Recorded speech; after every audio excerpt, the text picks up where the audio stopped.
Let's see what will be the agenda of today. The agenda of today, you have received the agenda of today, so we will have a short introduction, but we are extremely glad that in this short introduction, we will have also FAO announcing the learning guides by FAO. And so we welcome the FAO team that will do this announcement. Then we have a time dedicated to the declaration. First of all, we will start with the reporting on each thematic session by the rapporteurs. Some of you had also participated to more sessions, but most of you participated only to one session. So we have this time to share the work that each workshop has done. And the reporters will share with all of you the outcomes. Then we will have a small break, and then we will go to the declaration itself, that it's the main point of this afternoon. So we will read all together the last draft, that is the result of all the comments that has been done during this week, and on the base of the thematic session that we have done in the previous weeks. We will have a final discussion and then an endorsement. But it's not yet the end, because what we really want is the next steps, what we will do afterwards. And this is a different part. There is how we will disseminate this declaration. And we also ask you to give some ideas and contribution. And for sure, the bond project has important way to make this declaration available to a wider public, to have an impact also in the political and governance systems. But beside that, we have also other spaces where this work can continue. And we have really the luck and the honor to have two very important contributions from two international networks where youth are really working together to make a change in their society. So first of all, we will have the presentation of what is the NLNI Europe and Central Asia youth work. And then we will have the presentation of what is done at worldwide level in the context of the World Committee on Food Security by the Civil Society and Indigenous People Mechanism for the relation with the global community for food security, and the work, the specific work of the youth group. This is clear that it's what we really want. No? The bond project has done a very important work to bond you, but the bond project wants to continue in somehow to give you the opportunity, either with the tool of the project itself, supporting the dissemination of the declaration on which you will agree, either in giving you the opportunity to be in important space at international level to continue the work that we have just started. So this is our agenda of today. That it's as usual a very dense agenda, but as usual is an agenda that will be lively thanks to you, thanks to your contribution. If you remember, we ask you to be prepared in that sense. We just remind you the process that we have, and we have these 4 workshops, and we have in the 4 workshops your very active participation. I want to really underline your actions. This made those workshops something different from a usual webinar. And thanks to that, we have a valuable contribution, because I think this draft, that it's the result of your work, is extremely interesting. And if we get that, is thanks to your extremely active participation during the workshop. And indeed, also the fact that the bond has an extremely good communication, let's say, sector. You use also the web tools of bond, and this make also easy available all the support document, either the one that were selected, either the one that you were making available, also with the interesting work of the web browser of each workshop. Because I want to remember you that during all the workshop we have the roles and of each of you that were central. We had people that introduced the topics, somebody else that were the rapporteurs. There will be that will play a fundamental role today in opening the discussion. And then, as I said, the web browser, and finally the note takers that were also extremely important, that supported all the work of taking notes. And on the base of that, we really could put together this draft that is under discussion today, with all the several comments that we receive. So all that made the process quite active till now. And so we really think that we have a special group, and we need to acknowledge that.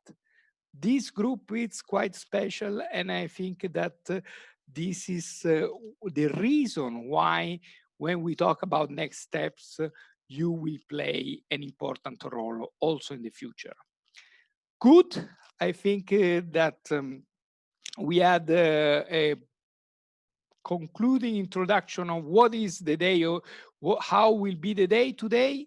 And so I will be extremely glad now to give FAO the opportunity to introduce their learning guide for trainers. So thank you very much.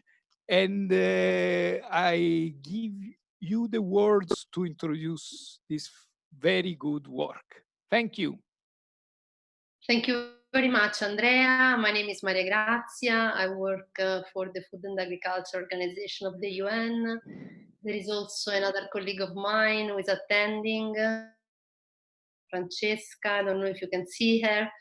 And we are very pleased to be here with you today for the conclusion of this youth forum. So this learning guide, Bond Learning Guide for Trainers, is really, as you can see from the title, a learning guide talking about social capital. So I don't know, Andrea, can you give me the next slide? So social capital is really the essence of this learning guide, and it's the philosophy of this project, the Bond project, because it's about the capacity of people and organizations to cooperate with others. So bonding, bridging, and linking are the three types of relations that individuals, group, organizations need to be able to build to become successful. So this is really going beyond the logics of competition.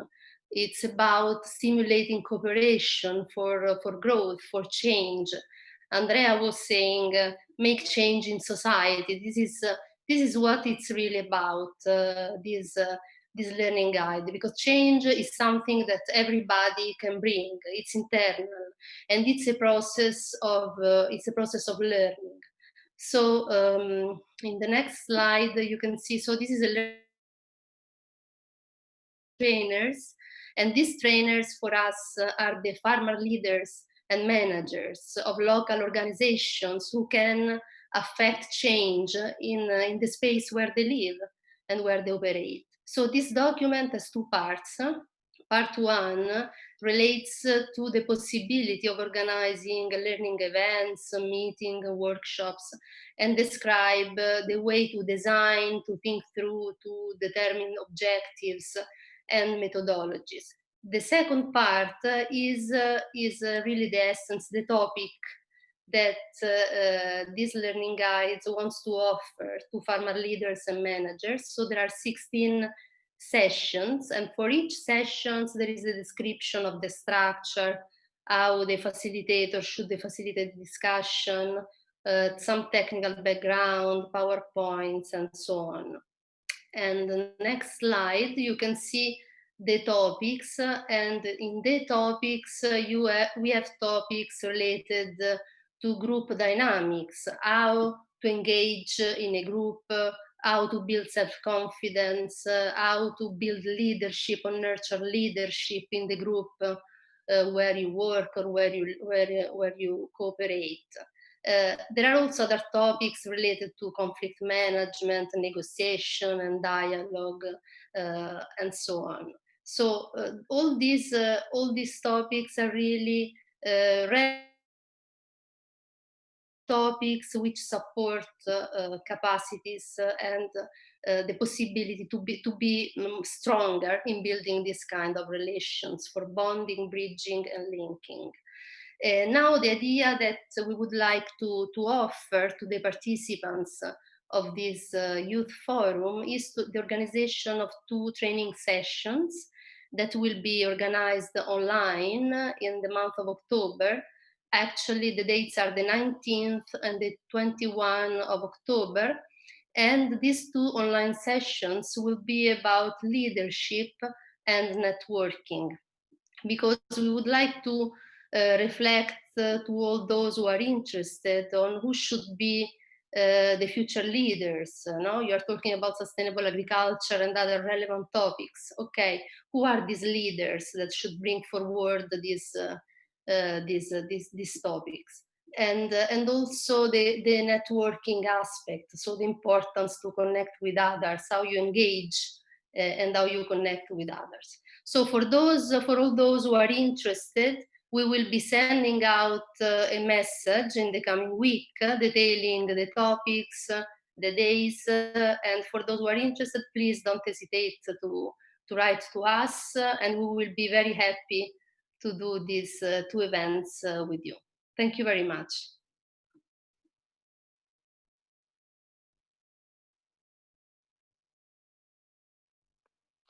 Thank you, Maria Grazia. Extremely interesting training program. So it's clear that we invite all of you to participate to those sessions and that Maria Grazia has just introduced to you. So thank you very much again. And then I think that we can directly start with the agenda points. And so we have the reporting on each thematic session by the rapporteur. And if I'm correct, we can immediately start with workshop number 1. And workshop number 1, if I'm not wrong, it will be, sorry, I don't. Allora, sorry, a moment. Who's on the workshop number 1? This is the presentation. Okay. Ben and Maria. Ben and Maria, yes. Sorry that I didn't find any more the notes. Sorry, Ben and Maria.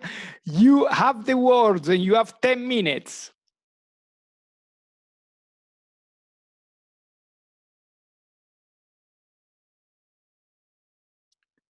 And maybe you can open your micro so we can listen you.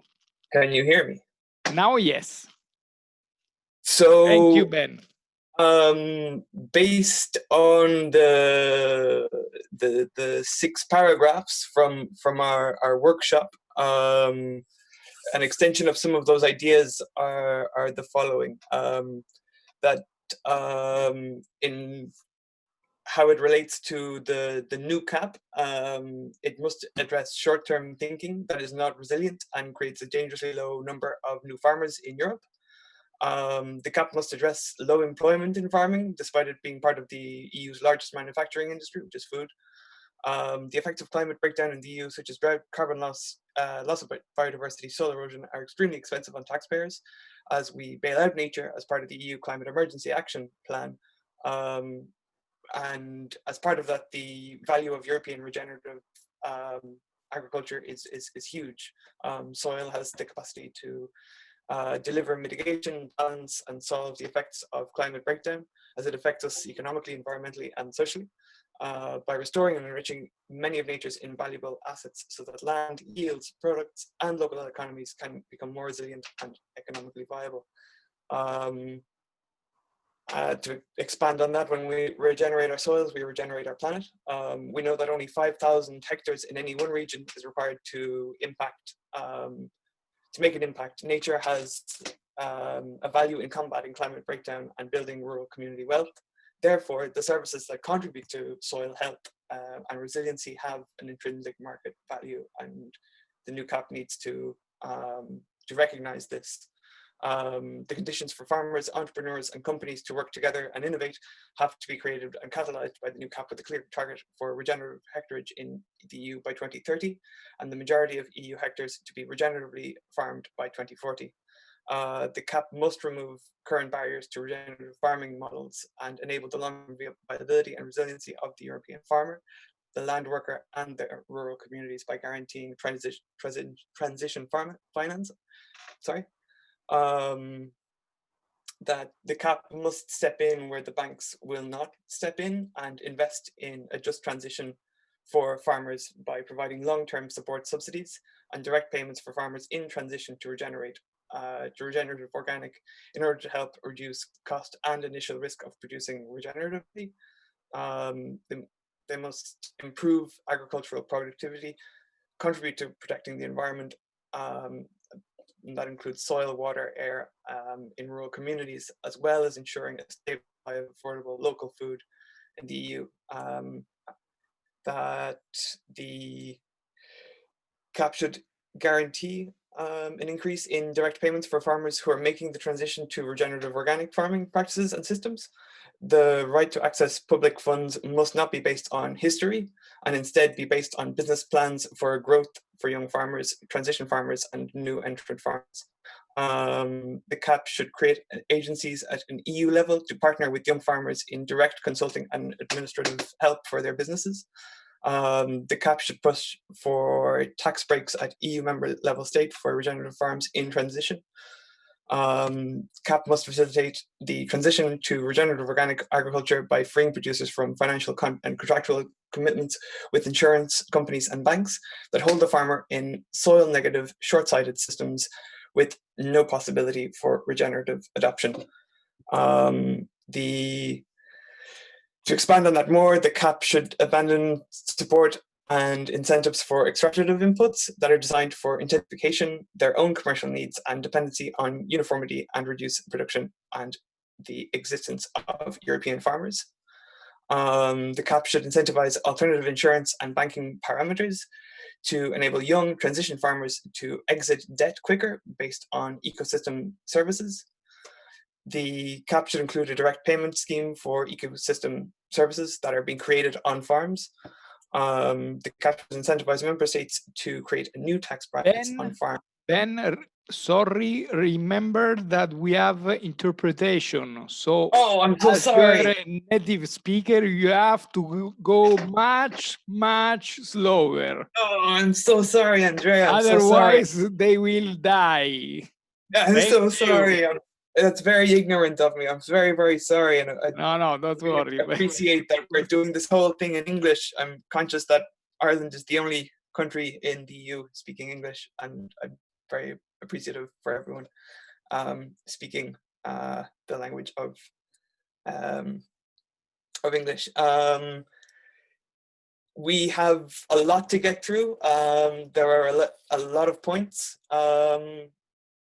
And I'm conscious that 10 minutes is obviously a constraint, but if I can move on just to get through some of the key points, that apart from transition finance, which we go into specific details, the next point would be that the CAP must have a goal of creating full-time farmers and jobs in farming throughout each member state, incentivizing diversity of enterprises, diversity of crops on existing farms, increasing regenerative organic enterprises, especially small holding farms with built-in access to sustainable scalability, so that farmers have the real possibility of scaling their regenerative enterprises if they want, without the threat of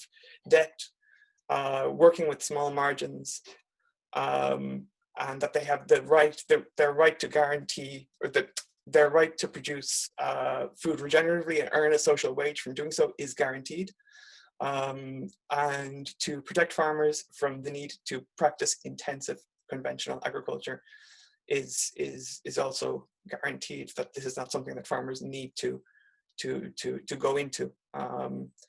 That support for generational renewal in farming is guaranteed. Land changeover in farming is incentivized by member states having tax efficient farm transfer between generations, without punitive capital taxes that we know exists in many member states, to help keep land first and foremost in communities and away from large banks.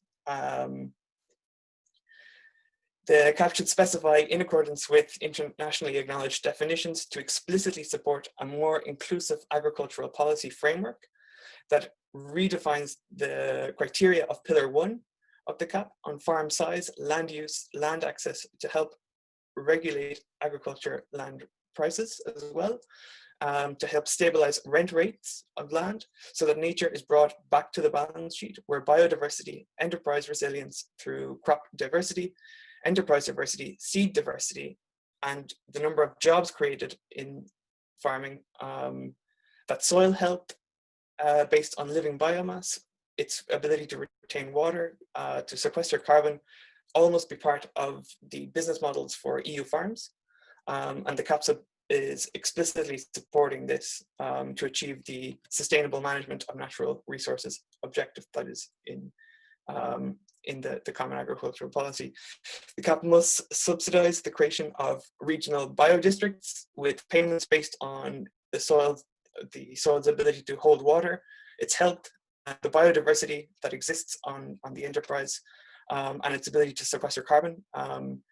These ecosystem services at regional levels in member states, and on resilient circular economy models that combine management of land, organic food production with wider rural communities,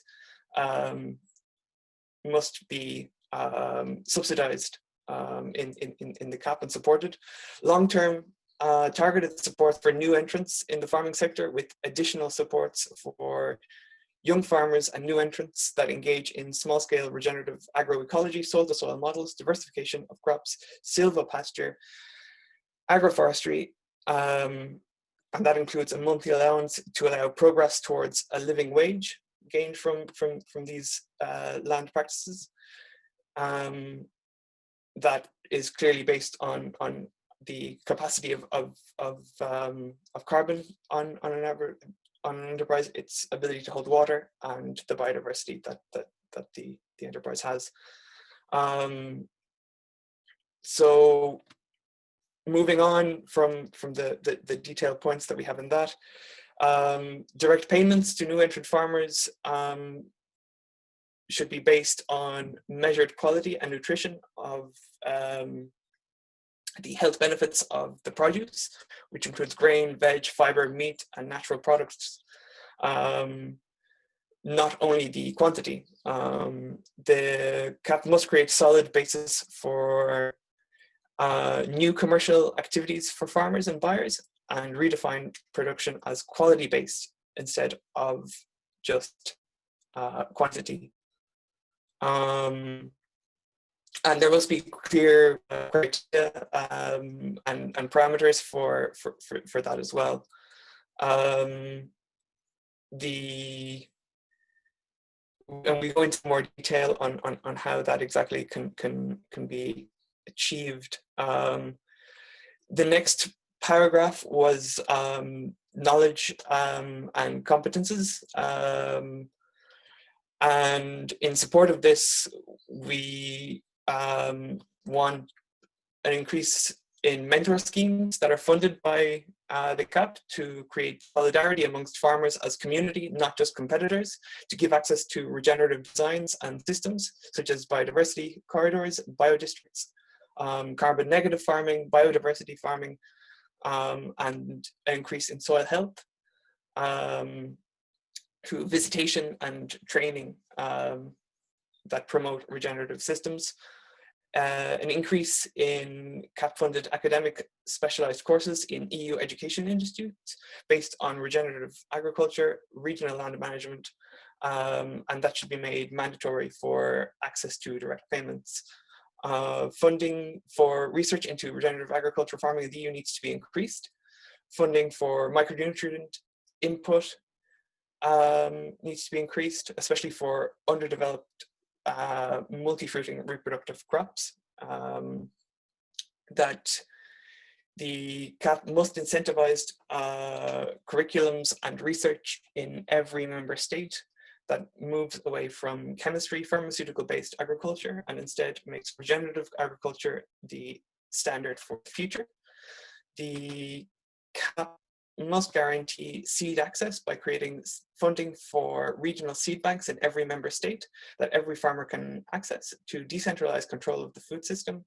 Banks need to act as community centers that disseminate culture as well as information through events and local communication, and defend peasant quality scheme and heirloom seeds in particular. Education of small and big food companies for them to start buying products that are regenerative, organically grown, or with ingredients, or that have ingredients with regenerative practices made in them, needs to be incentivized by the CAP so that we can create a market for these land practices. The CAP should incentivize ecosystem service companies to try and consult farmers in transition, supporting the needs and aspirations of local communities. The EU must facilitate at local level connection for regenerative co-development, access to knowledge, validating and supply chain creation between farmers and organizations, brands, education institutes, local governments and consumers for regenerative products. The CAP should fund regional networking events in every member state between brands, restaurants, investors and the producers. EU-funded support structure for new producers and EU landless needs to be created to ensure access to knowledge, exchange and mentoring, as well as the creation of this new food system. Networking needs to be strengthened, information sharing and cooperation, as opposed to competition between producers, between producers and consumers as well, and between consumer groups. That's something that these new support structures need to be funded and supported at a European level. The next paragraph was recognizing young farmers' demands as central in the governance of food and agriculture. And on that, the CAP needs to incentivize food sovereignty in each member state. Farmers must be liberated to feed their communities first and foremost. The new CAP is an opportunity to eradicate weaknesses in the fragile EU food system by incentivizing resiliency and investing in what is currently a debt-ridden industry with poorly incentivized alternatives. The CAP needs to recognize that agriculture is central to economically vibrant rural communities in the European Union by relocalizing food systems, shortening and creating more vertical supply chains to make EU farmers regionally competitive, and make sure that there is a resilient, decentralized food system and a thriving local economy in each member state. The creation of a common food policy is something that is needed going forward. The EU has a vibrant food culture, and the industry that has been done, and an industry that has been done in unconventional small ways, creating a new food system that solves food waste, incentivizes cultivated agrobiodiversity, and consolidates local economies and employment is it's happening, and the CAP needs to support it. It needs to support the new diverse and resilient ways to share food in the food system, and create a social contract between producers and the societies that the producers feed, such as CSAs, youth food and justice movements, farmers markets, food co-ops, online platforms, school gardens and urban farms all need to be supported. Direct payments and other measures of direct support should be directed towards producers who sell locally through direct schemes.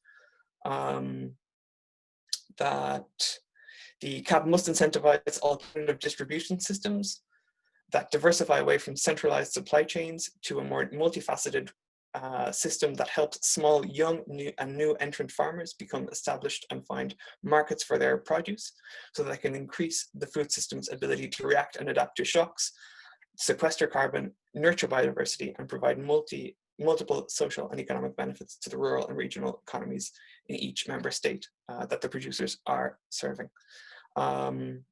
Member states must incentivize brands. One idea is doing it through tax to support regenerative farmers through small vertical food chains, with long-term uptake agreements, and to create pre-harvest contracts to increase farmer security in making this transition. We spoke about land, and land, not having access to land discourages and disconnects communities from their food, which has an impact on community health. If this connection is not protected by the CAP, future generations will not develop properly. And we must fund a connection to land through education and increase access throughout the European Union. We must enact a CAP which stimulates, catalyzes, and establishes a biological European agriculture system that makes soil health, ecosystem biodiversity, and production of food with a higher nutrient density and proven health benefit its priority. One that supports biodiversity not uniformity in the food system, and guarantees a local connection to jobs, wealth, and community building between rural and urban areas, and that needs to be central to the mission of this new CAP. The transfer of equity must be facilitated by CAP, funding land access for young farmers and transition enterprises through long-term leasing, managed by land trusts, partnerships, and co-ops, to impact the most amount of hectares in the European Union for the least amount of cost. That's something that can really help young and new entrant farmers. The CAP must reward member states who enact proactive tax measures to encourage long-term land leasing, regional farm partnerships, which dismantle the land consolidation and incentivizes the installation of new regenerative organic farmers in particular. The CAP must incentivize member states to create social investment tax reliefs to further incentivize the establishment of co-ops, land partnerships, and land trusts, and long-term land leasing to ensure land is guaranteed for communities and not left to the open market speculation. The CAP should incentivize land leasing for high yield crops in particular and animal production, and create subsidies that support enterprise diversity on land that is being leased. The CAP should create supports for community-owned land farming as property of the community. The CAP must guarantee that urban farms make up a percentage of member states' farm count for subsidies to be granted to the member states. We also talked about markets. The CAP needs to establish clear access and framework clauses for young farmers and land workers to be heard in shaping policy at a local and international level. That accountability and access are key. The CAP and other relevant policies must be subject to transparent and open decision-making processes with diverse farmers associations to be consulted, especially young farmers and family farming associations, so that the status of farmers and human-scale farming in the new EU CAP negotiations is strengthened and protected into the future. The fact that there are no new European farmers year after year is one weakness, but it is linked to many other weaknesses. Then I need to ask you if you can go towards the conclusions. Yes, thank you, Andrea. The next segment was a better future for farming, to be based on social justice.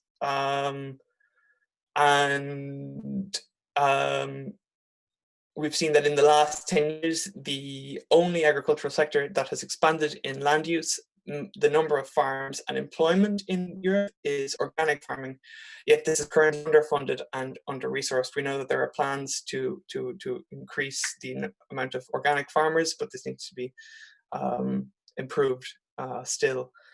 That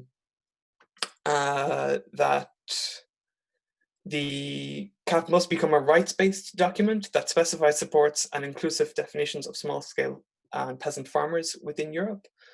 The overall goal of the CAP must be to ensure fair standard of living for the agricultural communities of Europe and incentivize young farmers to thrive and regenerate the industry, eroding stratification in the EU food system, and guarantee equity through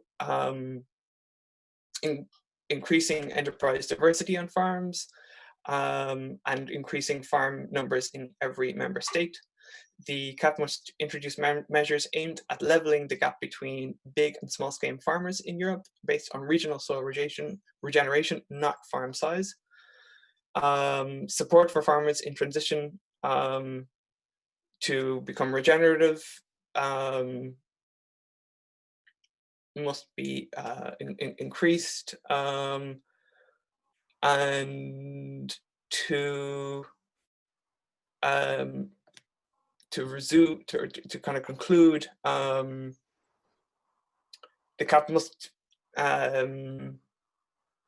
directly fund and expand regional food policy councils in every member state to democratize food policy and work with farmers, land workers, and environmentalists and health workers together, and that the policy objectives and EU member states' national strategic plans adhere to the UN Declaration of the Rights of Peasant Farmers. That's something that should be included going forward. And as a conclusion, Andrea, I don't really have a specific conclusion. I mean, there's a lot that we touched on, but things like a European land directive, that's something that should be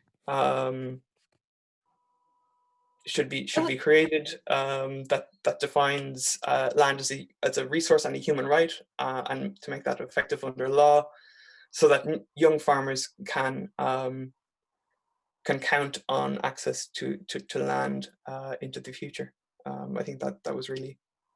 I would like to add a little bit. Yes. I and Ben, we are very, very different countries from. I'm, I would say, kind of part of east of Europe. I don't like to say that I'm Eastern Europe, but Estonia was occupied by Soviet Union, and therefore I think our country growth have been very slow. Now, of course, our country is doing good, but it have taken long time. So therefore, first of, if you talk about access to land, I wanted to say that I think the same conditions are in Romania, Latvia, Lithuania, probably also now in Ukraine. Ukraine is not part of European Union, but there is the huge Western European corporations or investment funds that are buying land in Eastern Europe or buying land countries where the land is cheap. I don't mind if there is coming like Italian or Danish farmer who really wants to live in Estonia and farm here. But I think real threat is if the big corporations are coming, they're buying a lot of land and it doesn't, then we don't, like local farmers don't have land to farm. young farmers don't have access to land because the land is already bought by huge companies. I know that now even the people from like investment funds from Netherlands, they are buying land to Romania. I mean, after maybe 5 or 10 years, when Romania young farmers wake up, they want to buy land, they don't have any more proper land to buy because it already belongs to Netherlands people. I think that's one thing what we have to think about it. We are speaking about solidarity, but we also have to think, how to say, yeah, we are speaking about solidarity, but in business world, I think we are not so solidar at all. That's very shame. And the other thing is that European Union laws don't allow make any, how to say, any how to say, we like in Estonia, Estonia government can't take any laws to stop selling our land to these big corporations, because when we step in European Union, we said the capital is free, everybody can buy land here as much as they want. But now I see it's a real threat for Estonian young farmers. I know we are over time, way time. But one more thing is that I think one basic thing is the cap should be quite equal in each member state, because the costs or the input costs are very similar in all countries. Especially, the land price is different, but the other inputs are very same or even more expensive in small countries. So therefore, there was the paper what you sent before the meeting. There was written that the unfair cap payment system based on per area payment has to be stopped. I don't know. I think it wasn't definitely said in first group, maybe in other groups, but I have to say that there have to be some kind of the cap system. Or if you are not paying per hectare, then it should be paid by other way. Or if not paying at all, that's also option. But then we know that the food price will increase very, very much. And there is another thing that was with the age limit with the young farmers. I also sent the email that I think there should be some kind of age limit.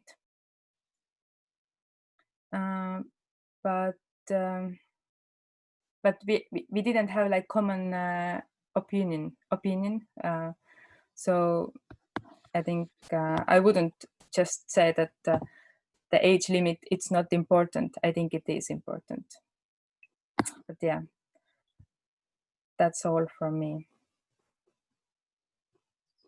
Thank you very much, Maria. Really, thank you very much for your contribution. And let's have comments in when we will talk about the declaration also.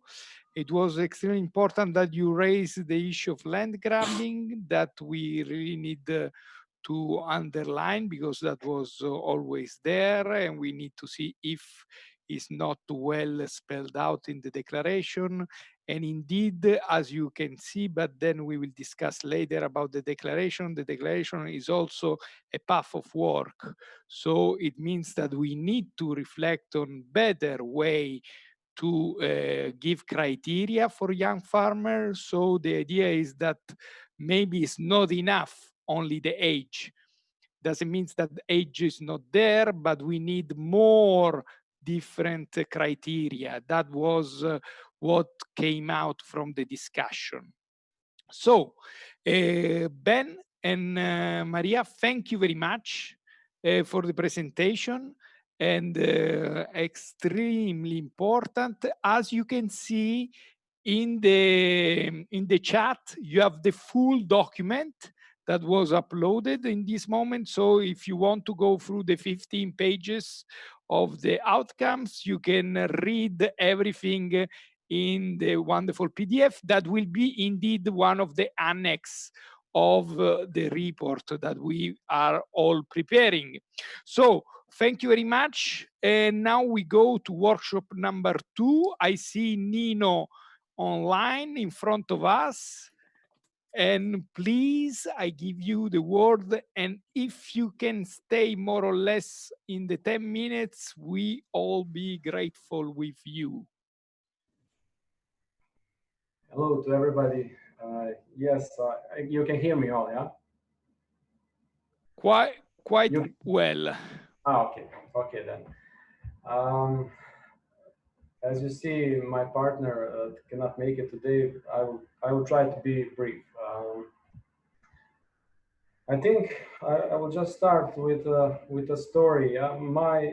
Actually our subject is to develop markets for the next generation of farmers, which should be the new generation, the young people, the ones that we need to do something about this new world to make it more beautiful. So I will just start with a story from last year when I was in Turkey, and there you will see farms of tomato everywhere, lots of greenhouses and all the cars fully loaded with tomatoes. And when I go to the market to buy them, they are like 25 to 30 cents per kilo. So I'm not sure how they do it, how they make that price, that they earn something at this. I think this is something bigger than just money here. So anyway, I'm not sure how that happens, but this is the way the markets are today. Big markets, and there is not too much room for people who would like to sell their products at some prices that are reasonable and good for them and everybody else.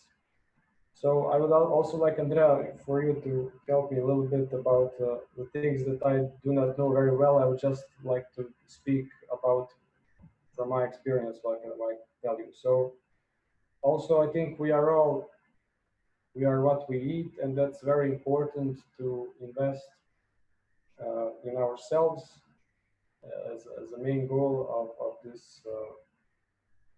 Yeah, as one of the main things what I can say. So there's some couple of points that we came from our workshop. So to get to develop markets for the next generation of farmers, we need to put new legislative frameworks in for from our governments to get some better legislative laws to help us to grow and to get better markets for young people. The second one is to guarantee health and quality food for everybody. Um, yeah, this is one of the most important ones. So everybody should get the right to get quality food and at the prices that that everybody can afford. That we don't just sell our products to the wealthy people, to the rich people. So this should be something that everybody has access to.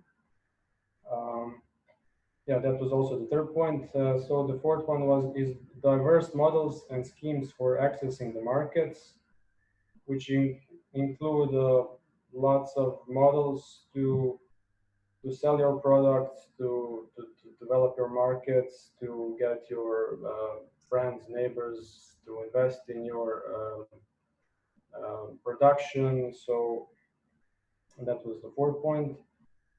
Some investment policies, and also the last one is knowledge. So we need to facilitate the ways in which we can share our experience and strengthen the knowledge between us, and just share ideas between share ideas that are good, that are gonna make young people strong, to push this world in a better place. So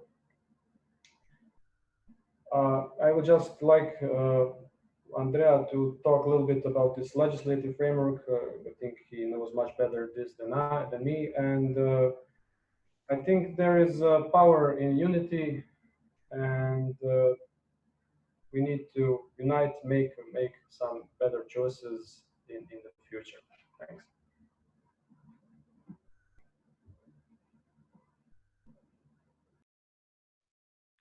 Thank you, Nino. Thank you very much. So, as you may understand, the market issue is quite central for us because we need a framework, a political framework, but then we need how to go to the market, how to sell to, and what are the tools that we can have. And it was clear that in that workshop, this was coming out very strongly, also in terms of regulation that very often stops us to access directly to the market.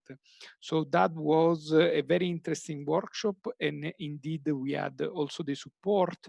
I only forgot to say that we need to thank Geneviève Savigny for workshop number 1 as expert, and in the second workshop we had the contribution from Land Worker Alliance of our extremely well expert of access to market, as Land Worker Alliance has an historically strong work to access to market. So having said that, we go to workshop number 3, and where I see both Yeva and Tommy, one over the other in my screen, so it's they are close. So I think that you have a fantastic also presentation to share with us, and please go ahead. Yes, hi everyone. So me and Tommy are going to talk about the third workshop, which was dedicated to natural resources, but in a human rights context. And specifically, we spoke a lot about the UN Declaration for the Rights of Peasants and Other People Working in Rural Areas, which is shortened to UNDROP. And we wanted to start with showing you a video with other people speaking about the importance of this declaration, so that we also have some moving images, and also it's interesting to hear about other farmers. So we want to start with that. If Raluca wants to play it for us, that would be nice. Out of nearly 1 billion people suffering from hunger in the world, 80% live in rural areas. And the current existing instruments are not enough to protect them.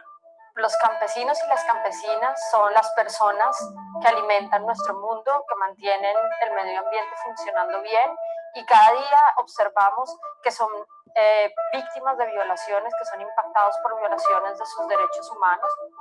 Wir steuern mit der momentanen Agrarpolitik in die völlig falsche Richtung. Wir brauchen eine sozial gerechte Landwirtschaft. Wir brauchen sehr, sehr viele kleine Betriebe, die nachhaltig produzieren, und in der Ernährungssouveränität alles festgeschrieben. Un campesino sin tierra o un campesino sin semillas no es más un campesino. Por esto necesitamos que esos derechos inherentes a los campesinos sean reconocidos a nivel internacional. Therefore, different actors have come together to draw a unique declaration on the rights of peasant women and men and other people working in rural areas. Aujourd'hui, le Conseil des droits de l'homme a lancé un processus de négociation autour de cette déclaration qui peut être un outil extrêmement important pour que ces répressions et ces discriminations cessent. Tenemos de alguna manera que abrir este proceso a que una mayor cantidad de la sociedad civil sepa de qué se trata. Necesitamos visibilizar. Esta declaración lo que hace es visibilizar. Si l'humanité a subsisté jusqu'aujourd'hui, c'est grâce à cette débrouillardise et à cette capacité d'invention des agriculteurs. Et par conséquent, ce combat des paysans, paysannes, des personnes travaillant dans les zones rurales pour la préservation de leur mode de vie et de leur capacité à continuer à produire est un combat qui, au fond, doit nous concerner tous. Et je crois que l'opinion publique est aujourd'hui de plus en plus mobilisée. Les attentes des ONG comme des mouvements sociaux se font de plus en plus fortes, et les gouvernements, à terme, vont devoir entendre cet appel. So we can stop the video now because basically the declaration has been adopted, but we'll talk about that in a little bit. First of all, to be able to talk about this topic, natural resources in a human rights context, we need to know what are human rights and what is this declaration exactly. And Ramona gave us an absolutely fantastic presentation on this. So if you want to watch that, I would, it's online now. But first of all, human rights, as the name says, they are applied to people and not corporations, and also not to nature, for example. And what really makes them fantastic and unique is that they are universal. So everyone has them, regardless of whether your rights are being violated or governments deny them. They exist, but because they have been recognized on an international level. So what are human rights, right? As a broader concept. Well, they're used as a philosophy or a theory. They're even used as a framework. For example, you can have a trade approach to farmer policies or agriculture policies, but you can also have a rights approach to agricultural policies. But most importantly, they are an international body of law, or maybe not most importantly, but most famously. And in international law, you have a lot of different levels. You know, you have, or when it comes to human rights, you have local and national governments. You have the European Court of Human Rights, and you have other continents that also have courts. But I think most famous are the United Nations. And so the United Nations, they have many declarations, for example, on the rights of women, on migrants, on indigenous people, on children. But really most relevant is the one I mentioned at in the very beginning of the presentation, which is the Declaration for the Rights of Peasants and Other People Working in Rural Areas. And so it's been adopted by now by the United Nations in 2018 after a very long process of negotiations. And Ramona spoke to us about this as well, how complicated it was, because initially most countries were against it. So if you as a country are going to vote for a declaration and therefore recognize those rights, you can vote yes, no, or you can abstain. And many countries had the intention to just vote no, but because of civil society organizations, and particularly in Europe, Portugal, many countries decided to vote for abstentions, which are, or abstain from voting, which is much better than a hard no. But what is important to recognize, and I think it shows how much work we still have to do in Europe, is that most countries who voted yes on this declaration are from the global south. And so within Europe, there were only 5 countries: the Republic of Moldova, Serbia, Portugal, Luxembourg, and Monaco, who voted yes. And there were even 3 votes against from Sweden, the UK, and Hungary. And we can talk an hour about that in and of itself, but I think it's important to be aware of these dynamics. And you know, if we are going to make use of this declaration, what does it mean in your country and what does it mean in Europe as a whole? But you know, there's formal recognition now. That is absolutely great. But how are we going to move forward? And Tommy is going to tell a little bit about that. Okay, so I would say that this is a two-sided declaration, because on one hand, it is a declaration for peasants' rights, but on the other hand, it's also for governments. And when we ended the last webinar, we ended up with 6 main clusters. The first 2 of them were recognition of right and raising awareness. About the recognition of rights, and speaking about the peasants need to demand and stand up for their rights. But on the other hand, on the other side of this declaration, governments have to respect these rights. And right now, as we see, there's a lot of different opinions from different countries, and this is not being respected all around Europe. The second cluster we mentioned is raising awareness, and it is really important to raise awareness among peasants, because first of all, if you don't know your rights exist, if you don't know what they are, you won't be able to use them, right? Because you won't be able to make anything of them. And a key aspect, it is the transfer of knowledge. Transfer of knowledge institutionally, from institution to institution, from institution to the civil society, to the general society, and from peasants to peasants. What I'm trying to say here is, if there was a situation or a problem or something that happened, had a solution based on these rights, everybody has to know about it. Other peasants have to know about it, other farmers, even the society in general, because this will help us gain courage, right, to face our own fears and our own problems on our side. And I think for now, that's it. I will get back to Yeva. And so then if you're going to look at this declaration, what does it actually have? What is in it, right? So how can we use these articles? So as you can see on the image, there are a lot of articles. And you can kind of divide these in social, cultural, economical, political, and civil rights. But also some of them are dedicated to natural resources, which was the main topic of our discussion in the workshop.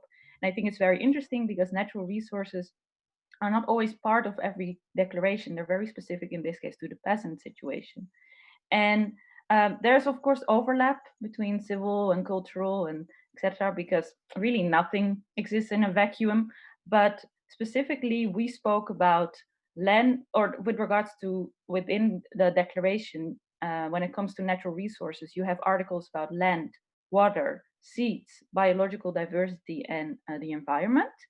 But in the workshop, we really focused on exchanging ideas and exchanging problems, but also solutions that were concerning land, water, and seeds. And also, how does this declaration come in? And Tommy is going to tell you a little bit about those examples and more. Okay, so I mentioned six clusters that we ended up with. I already talked about two of them. Three is the right land, the right water, and the right, as Yeva said. And about the right to land, Gregoire, for example, mentioned that in France, making space industrial project.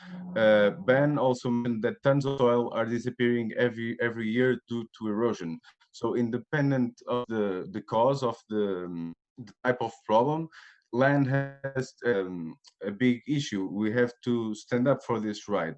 And land is also main basis of agricultural. So about this cluster, the conclusion or what we want to say is that good examples of situations or countries where these rights have been recognized have to be spread all over Europe. Regarding the right to seeds, for example, mentioned that in Netherlands, there are only 2 companies producing seeds. And I don't know exactly which countries there is, but there are countries in Europe where peasants are really denied from selling their seed. They are able legally.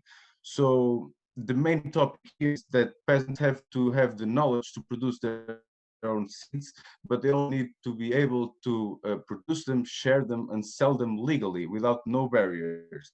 I can call this a little bit the democratization, I would say.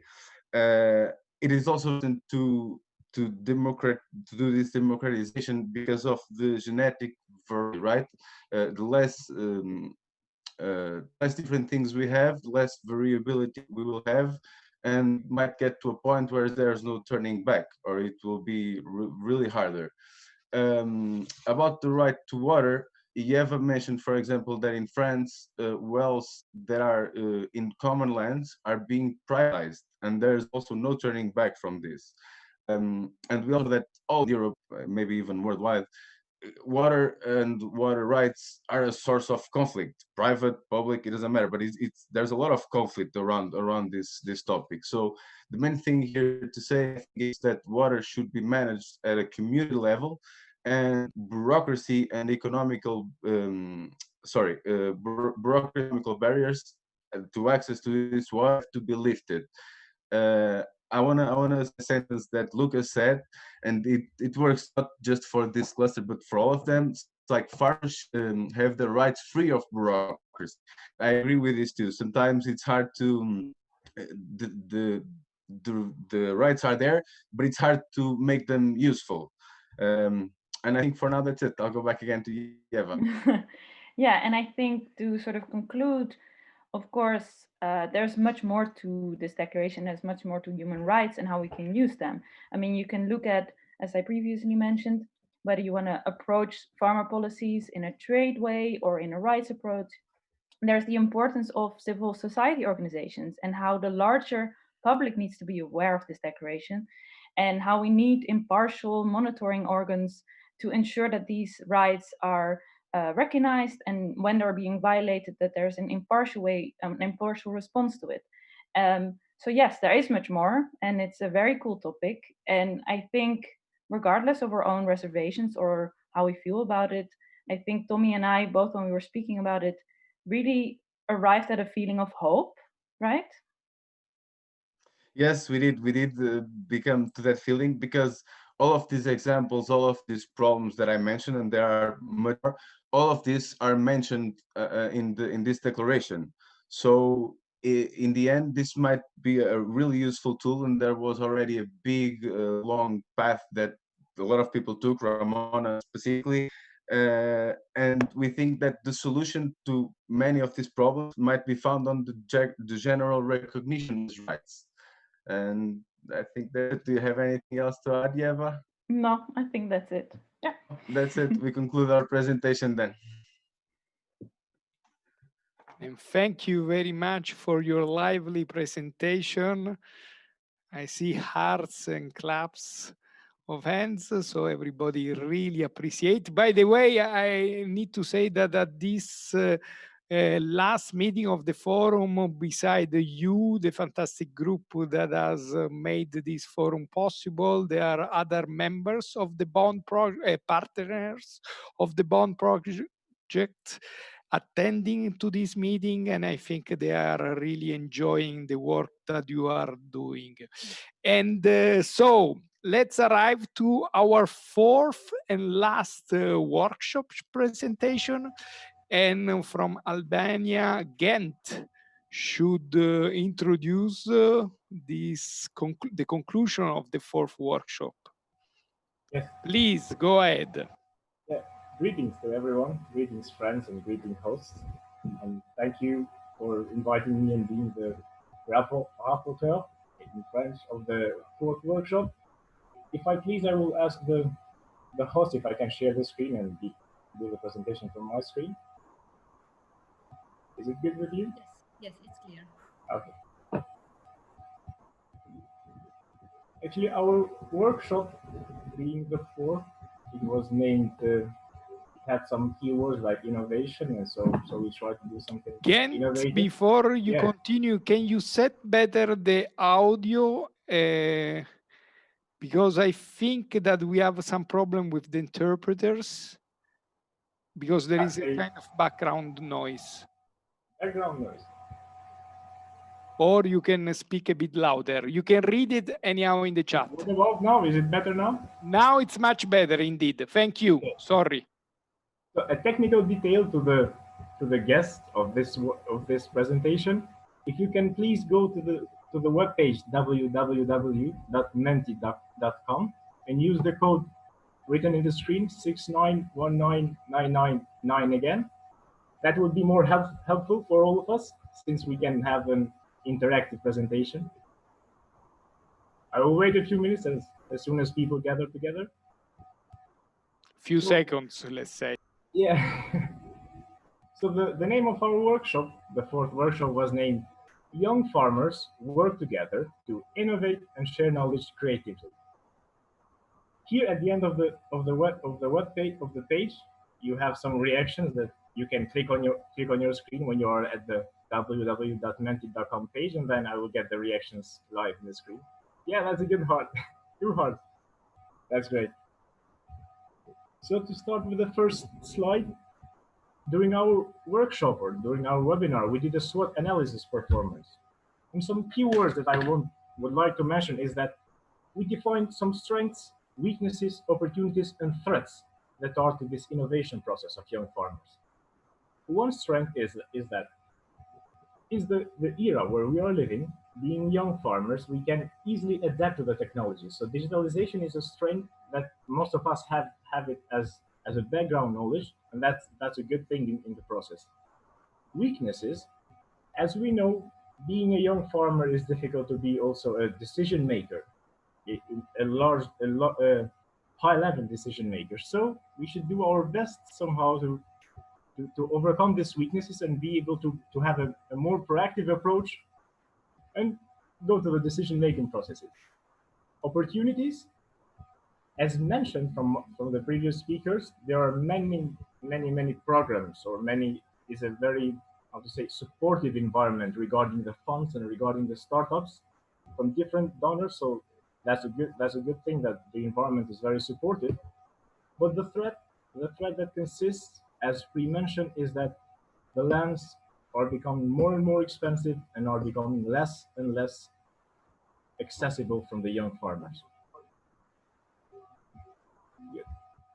So what we think, or how we can design this support for the young farmers, the first thing would be that we identify the needs of these young farmer communities that can be classified in the terms of maybe social criteria, firstly, the difference between rural areas, cities, villages.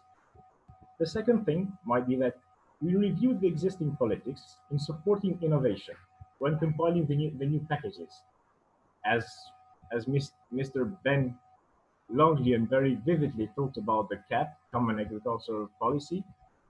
I think that inspirational politics is a key word in the process of having a more supporting environment. And the last thing, as we are doing maybe today, is drafting an aim package that allows some farmers to get products into a digitalized market, so sustainability. And I trust that the joint declaration that was created in the framework of our webinars and our workshops is a good step in the process. A logic intervention that we discussed during the workshop is that since we want to have digitalization, me being also an electronic engineer and digital communication is the area of my studies, there are some technical details that you can't have digitalization without you have a broadband network and area covering with broadband network. So area covering, increased quality and trust in services is a good point. Then it comes the digitalization and internet infrastructure covering all rural areas. And at the last, as a logic intervention, a key word is integrating young people, so supporting local rural entrepreneurs. Meanwhile, also in your screen at the www.menti.com, you can also react in the other pages, and I guess that they change automatically. Now, in your screen, there should be, I guess, three parts where you can write 3 words that will be the answer to this question. What can be innovation in farming? Please write 3 words and click submit, and they will appear in the screen, and we will create the cloud of the word innovation in the screen. What do you think is innovative in farming for young people?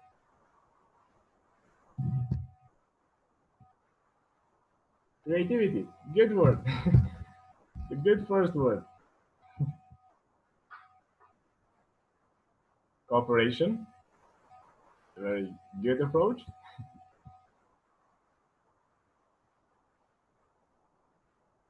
Networking, yeah.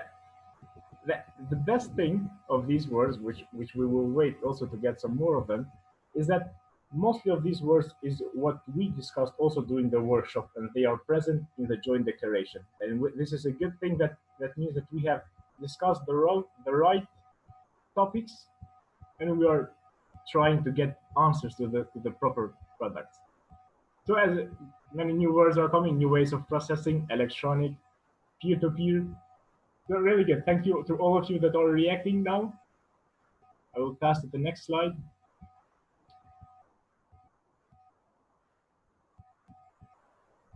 This now, as I see, we have 7 participants, I will ask a question now, and then in a countdown time, you will have to answer. You can answer from your screen. So a curiosity discussed in our workshop was that there were 10.5 million farms in the EU in 2016, with a specific percent of these being family farms. So you should vote. Do you think it is 55%, 75%, or 95%? 4 people voted, as I see. 5, 6, 7. I guess this is all. 7 of you. 9. Oh, good. We'll wait for the countdown. Maybe all of you can have the chance to vote. 2, 1. Time's up. And we see that 6 people found it correct. So it's 95%.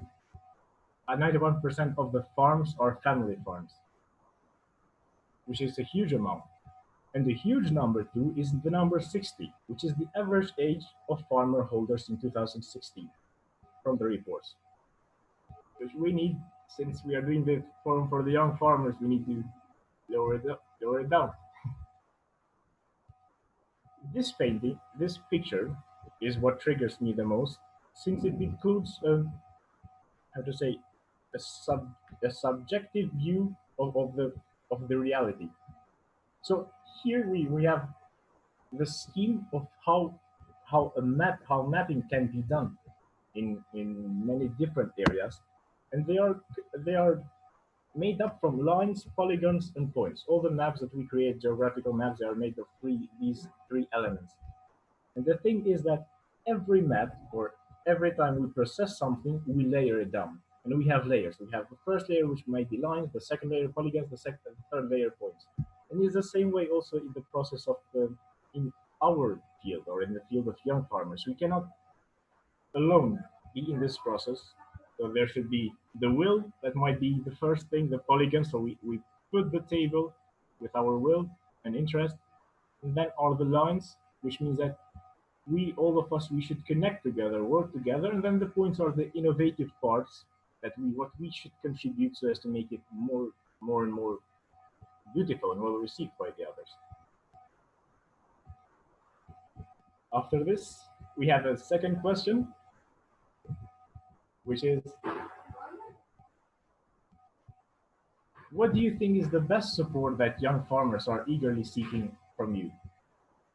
Working together, innovate, or share knowledge?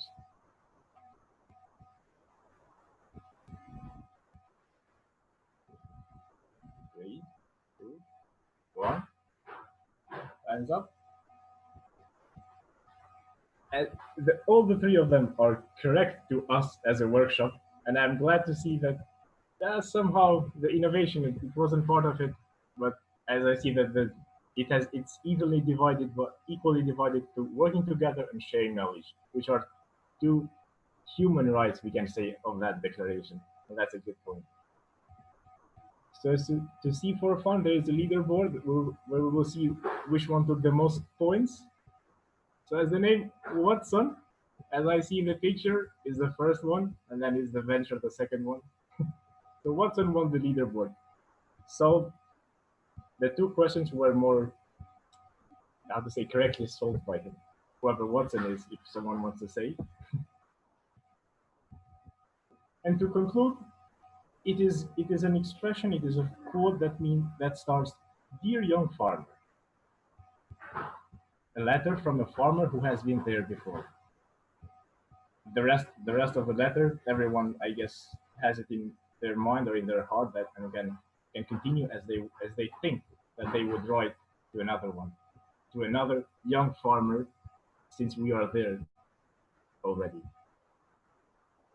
And yeah, this is the presentation that I had. Thank you for the time.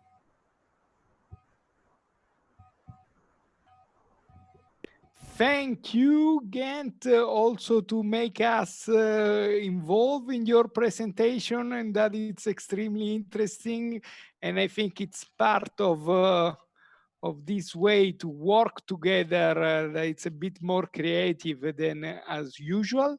So thank you very much, Gent. And you remember all that he described himself as if I remember well, an internet farmer or a e-farmer or something like that. Correct me. Digital, exactly, digital farm. and this is really the creativity, and this way to share our experience is so great. So as usual, we went far beyond the program, but that it's normal. We love to bring all our contribution together. So we have a small break now, because we really want you to be focused in the next part of the discussion that will last till the end. So I will give you these 10 minutes that are 10 minutes and not 10 Italian minutes that can become 25, 30, but are really 10 I can say Dutch minutes. And so let's try to see you in 10 minutes. So it's 3:38. And thank you very much to all the presenters. Thank you really for the work that you have done to make this very lively, and talk you in 10 minutes.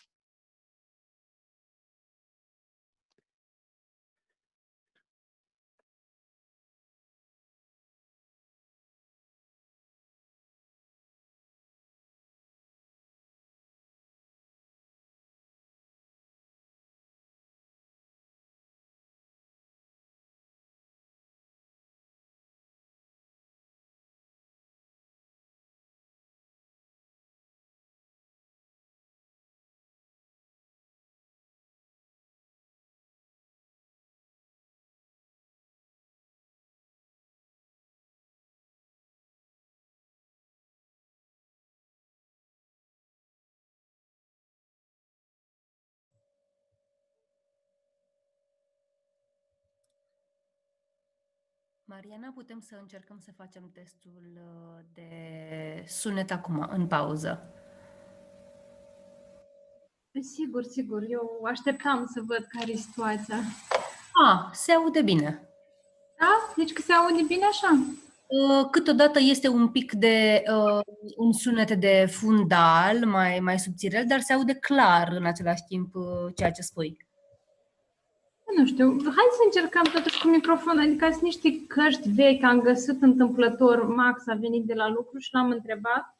Dacă zici că e mai bine, încearcă dar și căști. mai inconfortabil cumva. În cazul în care nu funcționează cu căști, se aude foarte bine și așa, să știi. Ia, mă auzi mai bine așa? Ai pus căștile? Stai că eu nu te aud. Tu mă auzi mai bine cu asta? Eu te aud. La fel. Eu nu te aud deloc în căști. Hai că scot și îmi spui. Eu zic că eu te auzeam. Era mai bine fără, așa că și eu o să mă simt mai bine. Așa, e ok, dar e foarte ok așa. Super, da. Eu o să găsesc o poziție mai apropiată de computer și respectiv cred că o să fie ok. Nu, așa deja se aude foarte clar, e numai bine. Ideal. Bine atunci. Bine. Hai. Trebuie să ies aici din discuție sau rămânem toți cumva pe fir? Neapărat. Poți să-ți pui pe mut și intri peste 10 minute. Ok, bine, hai, pe curând.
Hello, very good afternoon. Then we are back. And we have now what we think was to read all together the last draft of the declaration. This last draft, you all receive it. And so is the result of the work in the past weeks and the comments received till the last moment. And we try to incorporate all together all this work. Our understanding is that now Franio and Mariana will read the declaration with two voices, so it will be also nicer to listen. And we will ask you to have two types of comments, as this document has already went through your email boxes, so it's already something that we work together.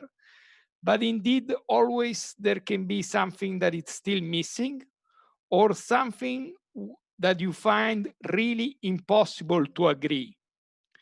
So I would rather ask you, after the full reading of the declaration by Franio and Mariana, that all of you, because we need all of you, that or just say it's okay for me, I like it and it's as I wish, or you just highlight those two things. Something that it's really missing. I make an example. Maria, before she made the point of land grabbing, and we need to see if it is totally reflected in the declaration or not. Or something that you totally disagree, that you will never accept to co-sign because there is something that it's really unacceptable for you. As this is the declaration of you, so it's the fruit of the work that you all have done, indeed has to be acceptable for you. Please always remind to yourself that if you don't see exactly the word that you want, but the sense is more or less the same, let's agree that it's okay. Otherwise, it will be a really, really, really long negotiation. So, having said that, and I hope this methodology is okay for you. If you have some comment on this methodology, please do it immediately. Otherwise, we agree that we will work in this way. And as I don't see anyone raising hands, please, Mariana and Franio, who will start? It's the floor. Thank you. Mariana will start, but just one question before. Is my audio okay? Your audio is perfect. Okay. As your video. Okay, I already checked the audio with Raluca, so normally it should work, right? Okay. Definitely, it's working very well. Please go ahead. Okay, so joint declaration of young farmers for the future. In those extraordinary times, young farmers are more important than ever.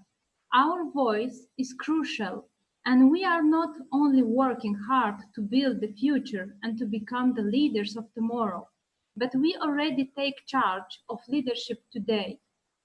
This declaration serves a tool of inspiration for anyone involved in the public policy process on food and agriculture, providing fresh insights from young farmers' day-to-day reality, accompanied by recommendations and solutions for European policymakers. We are young farmers across Europe, and every day we challenge a problematic food and agriculture political framework that declares to support us, but in practice limits more and more our basic rights.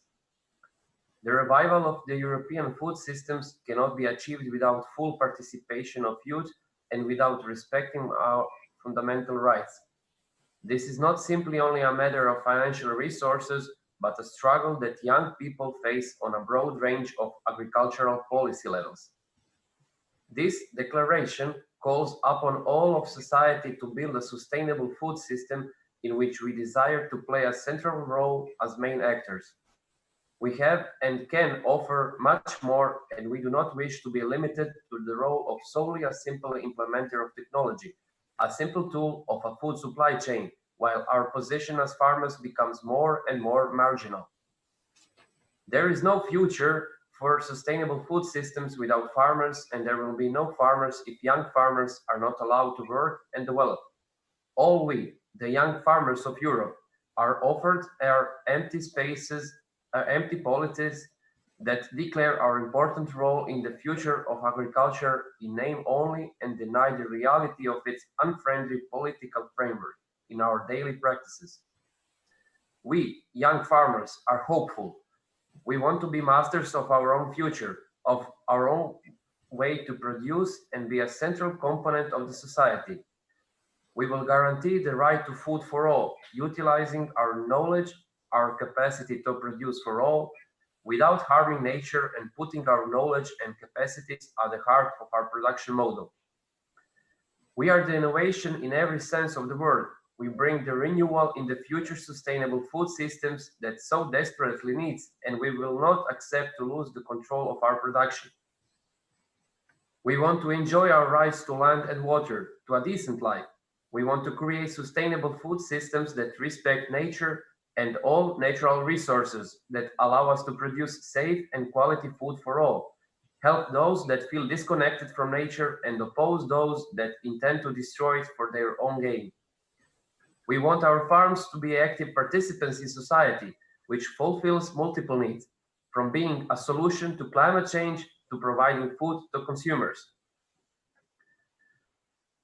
We want all our farms to work together, to be supported collectively, and to facilitate our access to markets and other facilities, such as processing and food transformation possibilities, in order to add value to our products and to ensure the access to good for all.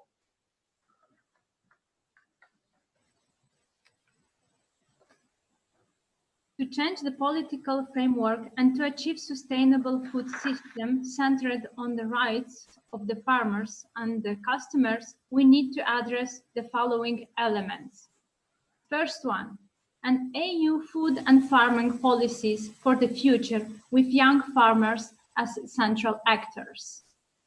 We need new criteria to transform invisible young farmers into visible ones. We want a new definition that is not only linked to age and dimension of the farm, but recognize also the will to start a new profession. Knowledge and competencies. We want the right to our knowledge to be recognized, not only the formal ones. We need an agricultural basic education to comprehend the relationship between the soil, plants, vegetables, and animals, and the circulation between them and practical agricultural knowledge to be transferred from the very early child age. For example, practical grafting workshops in the kindergarten or school. We recognize farmers' knowledge as essential, and transfer of this knowledge between generations as a central part of our training. We want to support more transfers of knowledge through horizontal relations. Recognize young farmers' demands as central in the governance of food and agriculture and to be heard at the local and European level. The current program for young farmers are very difficult to access due to bureaucracy and inefficiency, and are insufficient to our needs in terms of access to land, knowledge transfer, access to market, credits, and grants. A better future for farming has to be based on social justice and stop all direct and indirect support to all industrialization processes, like biofuels or giant animal husbandry hubs. The unfair cap payment system based on per area payment has to be stopped. The public funds need to become democratically accessible to youth. Bureaucracy and corruption are the predominant obstacles we face, and we need an immediate action to actively stop corruption and directly simplify all bureaucratic obstacles to access funds. Also, the public system in regard to welfare schemes must be improved, especially those related to maternity and parental leave and policies in case of illness, in order to ensure viability of family planning and farm investment at the same time. We need a legislative framework, such as the ones concerning food processing, that guarantees safety for our consumers, but that will not create another bureaucratic obstacles, especially for those among us producing at small scale level. Especially small scale producers face an extraordinary amount of difficulties while processing food that are bound to their production size and completely unnecessary. Current legislation does not support us, but facilitates corruption and demands a huge bureaucratic and financial burden. To guarantee health and quality food to all, the relation between the right to food and the right to health have to be put at the center of all policies concerning access to the markets. Fair and affordable prices for all. The real cost of food production has to include the issue of hidden costs. It has to be clear about hidden social costs, such as the exploitation of migrant workers and environmental, like abuse of pesticide, pollution of water and land in the hyper-cheap food. The role of public procurement has to improve access to quality products for low-income communities, and we also need a better regulation of markets to avoid unfair competition of super and hypermarkets. Diverse models and schemes of accessing the market, including public procurement and consumers' awareness. Investment policies to support short value chains, including loans, investments, and infrastructures. Knowledge. We need to facilitate the ways in which we can share our experiences and strengthen our knowledge.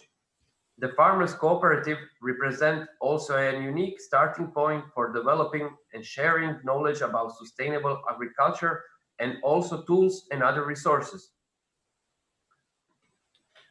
Guarantee our rights to natural resources, land, seeds, water, to ensure a viable future for young farmers.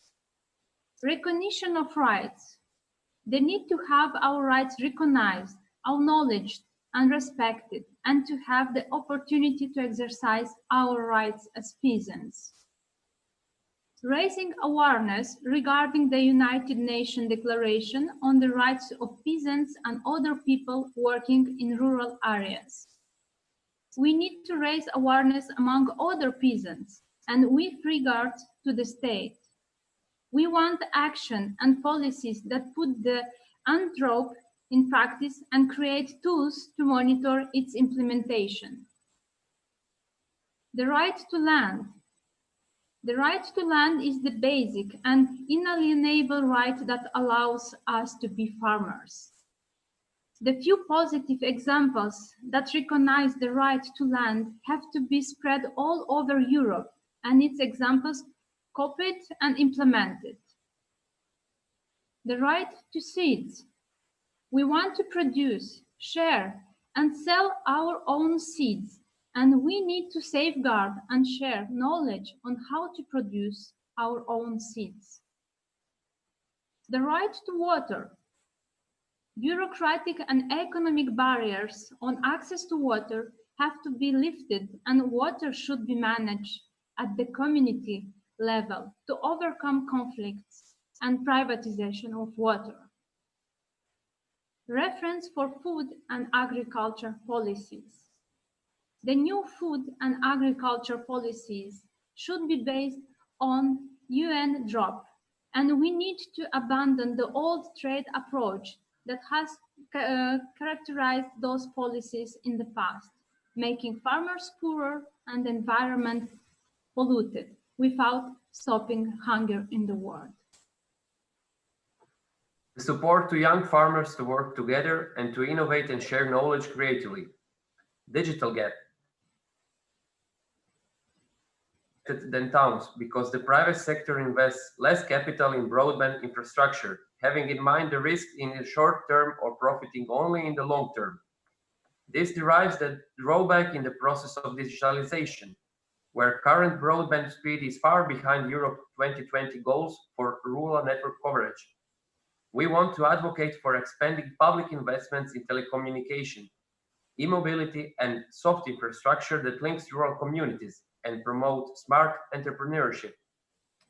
We demand to have local digital solutions to close the gap between urban and rural areas. Gender and age equity in the usage of digital instruments should be ensured through digital growth. Digitalization on data ownership.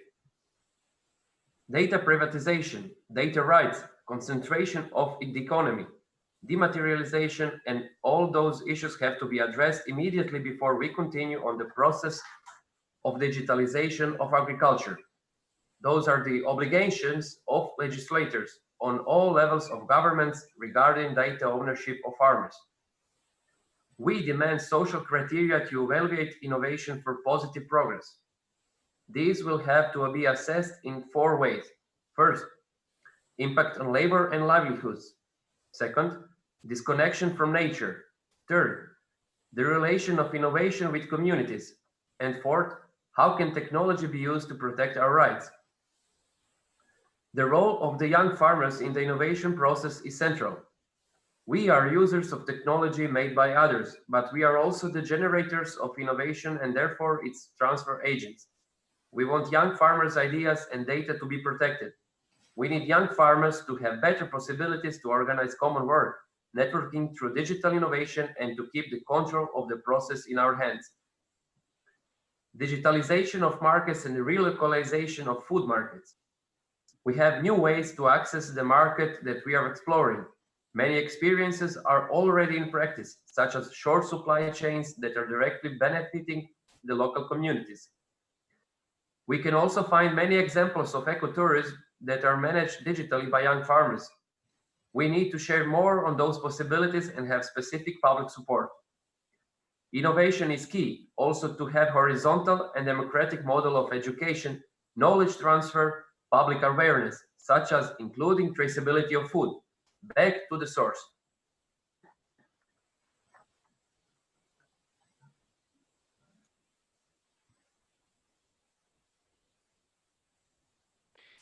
First of all, thank you very much.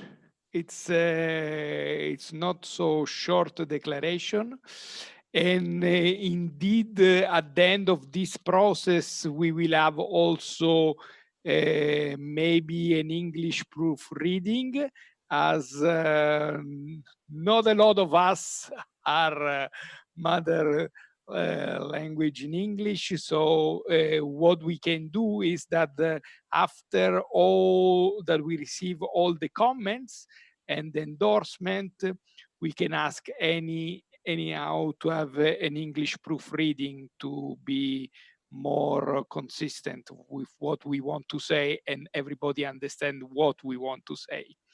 So now I open the debate to all of you.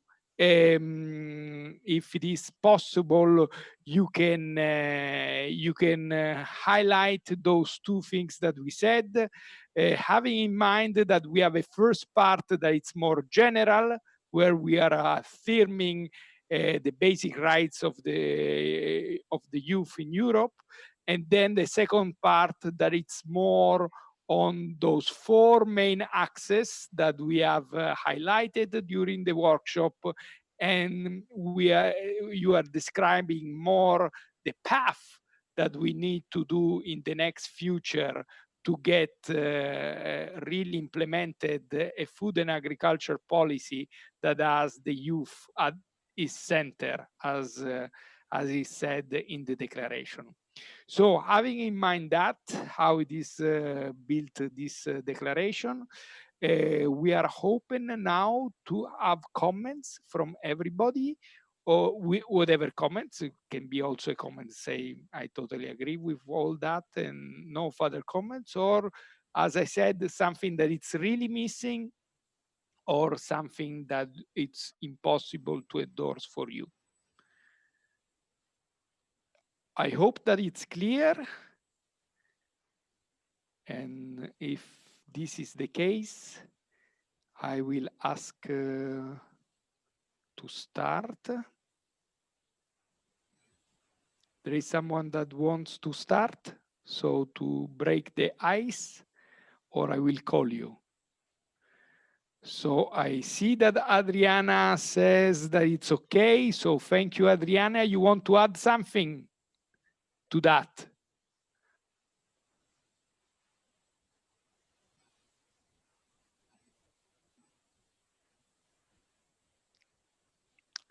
Tommy says that it's a powerful declaration. So thank you from that. And Yeva has a comment. So Yeva, Yes. you can have the floor. Thank you. I have a general comment because before we mentioned the issue of land grabbing not being mentioned, but also, for example, another one that's not being mentioned is the protection of common land. But I think it's not necessary, or it could be. The problem is this would fall under the guarantee or rights to natural resources, and that element has no examples at all, while the other articles have a lot of examples. So I don't know if this is an active choice or not, but I think if we were to add land grabbing and common land protection and other examples, we would need to expand on that part entirely. And specifically, I have a comment on the bit that's about fair and affordable prices for all. I think we should add something about that the European market in it of itself, so not even local markets, but in Europe, needs to be democratized, because I think a lot of, especially Western European countries, I know in the Netherlands, or milk production, a lot of our meat production, almost everything we export, and it's subsidized immensely. So that means that farmers from other countries could impossibly compete with that. And so I think there should be some kind of comment that says, and we need to work towards the democratization of the European market, even taking into account farmers from other countries outside Europe that might want to participate or want to exchange with, which is currently impossible because it's so subsidized or even actively held away. So I think those are one specific one and one larger comment that I think maybe we should think about. So from my understanding, if I'm online, from my understanding, you propose a small addition, not too small to be honest, because you propose something a bit more important. In the third part of the guarantee our rights to natural resources, in that section, when we talk about right to land, make a clear reference to the land grabbing activities happening across Europe, as Maria has mentioned in the beginning of the afternoon, and also something mentioning to protect public land. And yes, but I think if we do that, we would need to add examples to the other rights as well. So we have to make a decision whether we want to elaborate with examples or not do it. But if we are going to elaborate on land grabbing, we need to elaborate also on examples of water and seeds. I think we cannot just, we need to make it equal, I think. That's true, although I think the issue of land is coming up. You are raising the issue of land very, very often. Every time that we talk, we have this issue of access to land. So indeed, the land is more at the center, but I think that we can easily add a couple of examples on seeds and on water. If anyone has example in mind, you can immediately write it down in the chat. But we can take this so to expand a bit the right to land, to seed, and to water. The other comment that you made was about fair and affordable price for all and a real democratization of the market. Yeah, and specifically concerning, I think, subsidies as they work right now. Okay, so this can be a sentence that we can add at the end of this paragraph. And again, if you have something also very draft that you can put on the chat, we can start to add there. As we have, sometimes you can think about it because, and so do you have other special remarks? No, not for now. Not for now. So now, not forever. I'm kidding. I'm kidding. Who else? I don't see, not even in the chat. Somebody is asking. For the rest of the participants, it's everything clear? I would like to ask. I just didn't found raise hand, but I'm sorry. Yes. I'm Maria from Estonia. Maria, exactly. Did we get right the point that you addressed at the beginning of the afternoon? I hope so, because I don't know the correct term, as you told, land grabbing? Or? Yes, land grabbing. So the huge investment, for example, in your country of somebody from abroad that arrives and buy land, putting out of the market local farmers. Yeah, that's true. That's and how it works. we can call it land grabbing. Okay, that's also for the same in forestry in Estonia. Like like Sweden companies are buying forest here. So we can make reference to agricultural land and forest land in that paragraph. Yeah, and unfortunately, we can't do anything because European laws don't allow us to do any, how to say, like any criteria to protect Estonian farmers. Well, that I think, Maria, that we should talk about it. Because, but it's also like it's a very huge political theme. I mean. Exactly, because indeed the voluntary guidelines on land tenure, that it's for sure a voluntary guideline, but endorsed by the CFS, the World Committee on Food Security, and giving guidelines to government on the land tenure issue, has some very precise proposal that can support national legislation that can avoid this kind of land grabbing.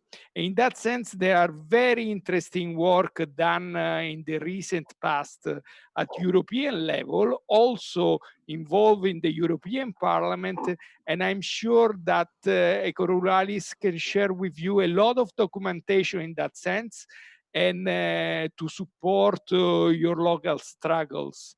Because indeed, in principle, you are right, but then in practice, there are possibility to avoid these very important foreign investments when those investments are, for example, affecting the environment. No, they are not affecting the environment. That's the case, like they're buying Estonian farm complexes, and they're setting down. Maybe they buy like 1,000 hectares, and then they buy another farm, and they establish companies in Estonia. They're like Estonian employees and everything. And I don't know, Ministry of Rural Affairs, they I don't know, they looked this team and they told, like, because Estonia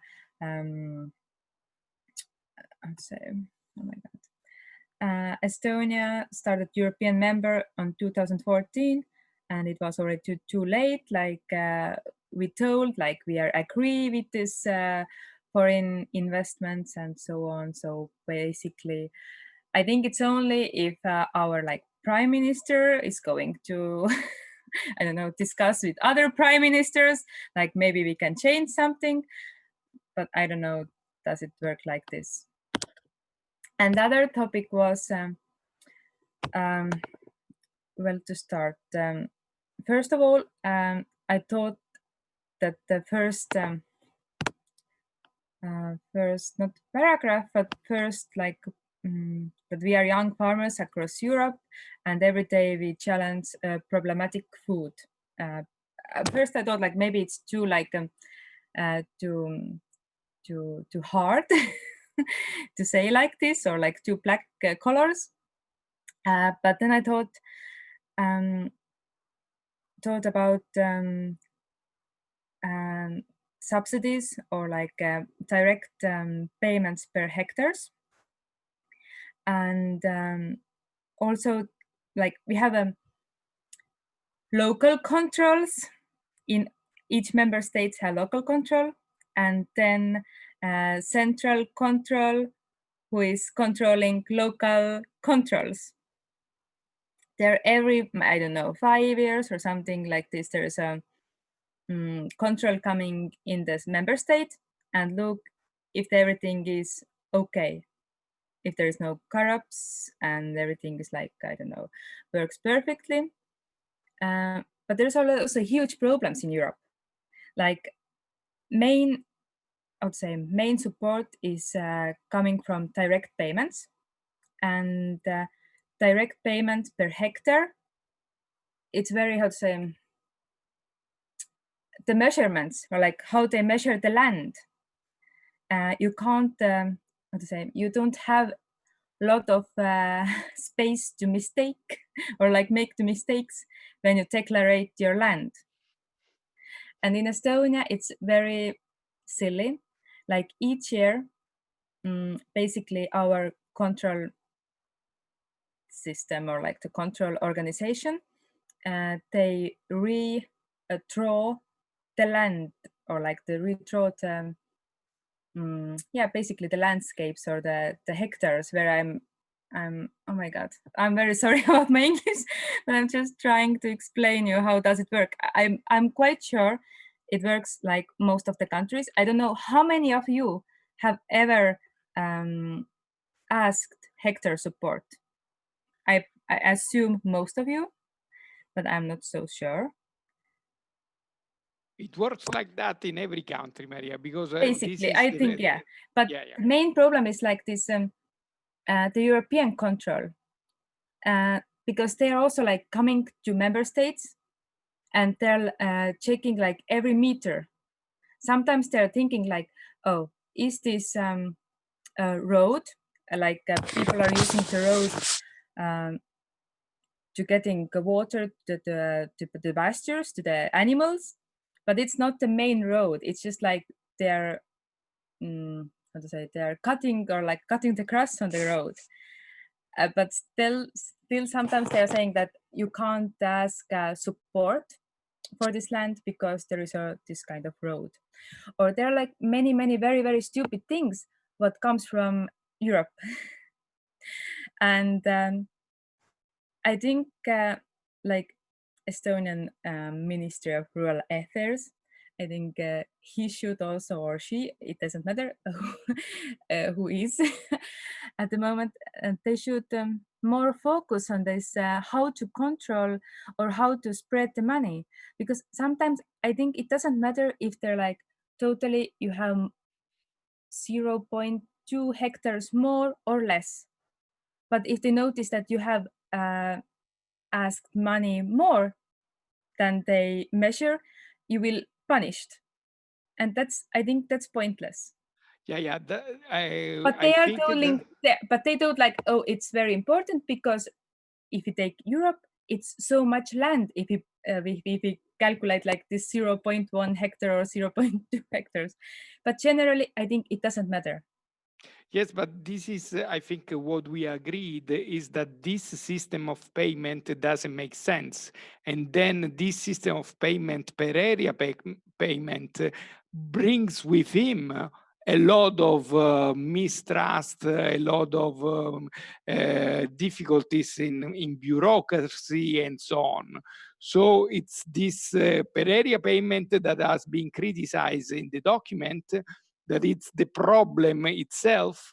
And from this problem, we need to get new criteria to support real farmers, because otherwise, as you just said before, you have big investors that buys 1,000 hectares of lands, and they will get the most of this direct payment as it's a per area payment. So what is happening in Europe, that 80% of the funds are going only to 20% of the farmers.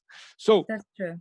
I But think still, that I mean, like, but I can't also like agree that the direct payments per hectares are not good at all, because otherwise, if you are saying that here in this document that it must stop paid, then we have to say what is good. And at the moment, I really don't know other like options how to pay. I'm a young farmer. I have land. I am also leasing land with other like landowners from other landowners, but I don't know like how they should measure. Like my yields are like very diverse by years, and if I'm starting I think that then the yields are also like lower than maybe the other farmers. Because in Estonia they have told like organic farming support should be how much you produce, but I think that's also not very good. So also there is like spoken about capping. I think that would be very nice if they would do capping, like there's a maximum amount of money what one farm will get. But in Estonia, it would never work because the big companies are making so good lobby. Then I think the politicians, they just don't want to do it. Okay, Maria, but this is what we want. In the declaration, we don't have to be too much realistic. So we recognize that that system has big failure. We need to find a new system. So this is what you are saying, more or less, the community of this group. And as I said before, but I can't say like I don't like direct payment. Direct payment is good, but it should go only to the farmers. Exactly, but this is but in Estonia, this is already a criteria. You are saying, we are not saying that we are not for support of farmers. Is the way to support the farmers. You have many models. Like you are talking of a model that it's based more on work and not on the dimension of the farm. So we are not talking about direct payment. Direct payment is to support farmers. And we all agree that we want to support farmers. But the way you support farmers, you are saying, for example, a model that it's much more based on your work. Today, if you have in your farm 5 workers or only 1 worker, doesn't make any difference. But what makes the difference if it is only if you have 1 hectare or 1,000 hectare? If you are 1 hectare, you get 1. If you have 1,000 hectare, you will get 1,001. So this criteria for young farmers doesn't really support young farmers. So it's not the concept of supporting farmers. So what is written is not that we are against the support of farmers as farmer. Well, it's not that, but the criteria. So this per area payment is not that we are against direct, but the per area payment, that it's not fair. Because the per area payment, for example, is one of the reasons why we have land grabbing around Europe. Because then you can have the payback of what you are investing through cap. Because you are getting a lot of money because you have 1,000 hectares. So, but this will bring us to a very long discussion. So I hope that we agree on this general maybe therefore concept. we should write like the direct payment only for the producers, because yes, true. Now also in Estonia, if you're like public person, not public, I mean like just regular person, you just own land, you can also have the direct payment. I mean, And I know that repeat, we some are of the not talking countries, about maybe you have to be like an agriculture producer, but in Estonia, you don't have to be agriculture producer. I'm just like yes. got my land from my grandmother. Now I don't know, maybe having 10 or 20 hectares, and every year I will get support if I maintain the land or like the. Indeed, but you have to think that a farm of 2,000 hectares is a producer. So that will not totally solve the problem. That's true, but for them it's capping, that they don't get the full So amount of money. So you are saying something that it's hindering the idea of per area payment. Not direct payment. We are not talking about direct payment in general. Here, the only thing that was said is that the way we are supporting farmers with the per area payment is not fair.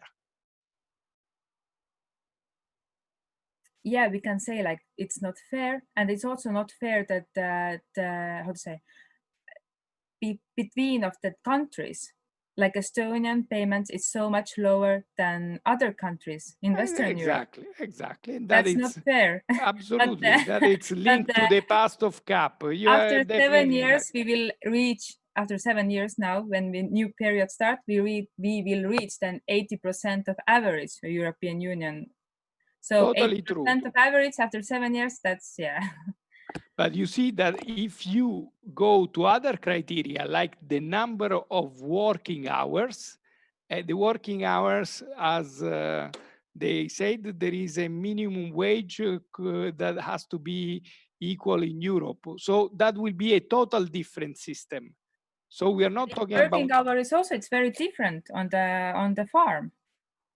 I mean, in Estonia, we have mainly family farms, and they even don't take any, how to say, they don't pay any salary for them. Yeah, but they are working. So they are you working, can but count. it's like You can it's count kind of those like hours. illegal working.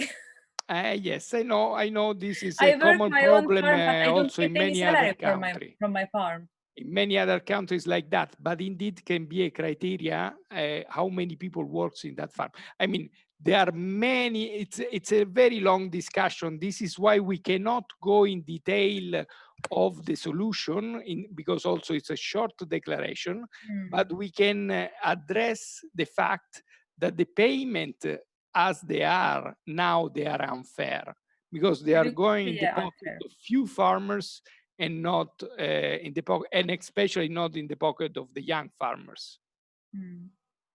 True. Another thing what I wanted to say was the age. The first, it was in the first. Yes, and I think on that I already answered you, as you can see in the sentence. My question was this, like the end of the paragraph. Let me see, where was it? Because I understood it as, but recognize also will to start a new profession. I mean, it can also like sound like 50 years or 60 years old people also want to start new profession, and that's they are not young. But today now we can't say like 60 years is old. My father is 60. He's not old, but sometimes I think he's old. I think that as we wrote down this sentence, that was the comment coming from different, is that today we have only this criteria. I think that's not true. Because we have a lot of people that wants to start and they are invisible. That was coming out very strong during the workshop. Yes, the first part of the first sentence is very good, very good. So this means that if they are invisible, it means that this criteria that we have today, that it's only linked to age and dimension, is not enough. So we need to study a criteria that can involve also the ones that are today invisible. This is what we are trying to say in this sentence. Yeah, but okay. But I know that in Europe now there is also like this different programs for older people to start. At least in Estonia now they're discussing like different options. Yeah, for for example, older after people. COVID, a lot of people went back to farming Actually, not no. in different places. But anyhow, this is just to make the invisible visible. So think better on this issue of age and dimension.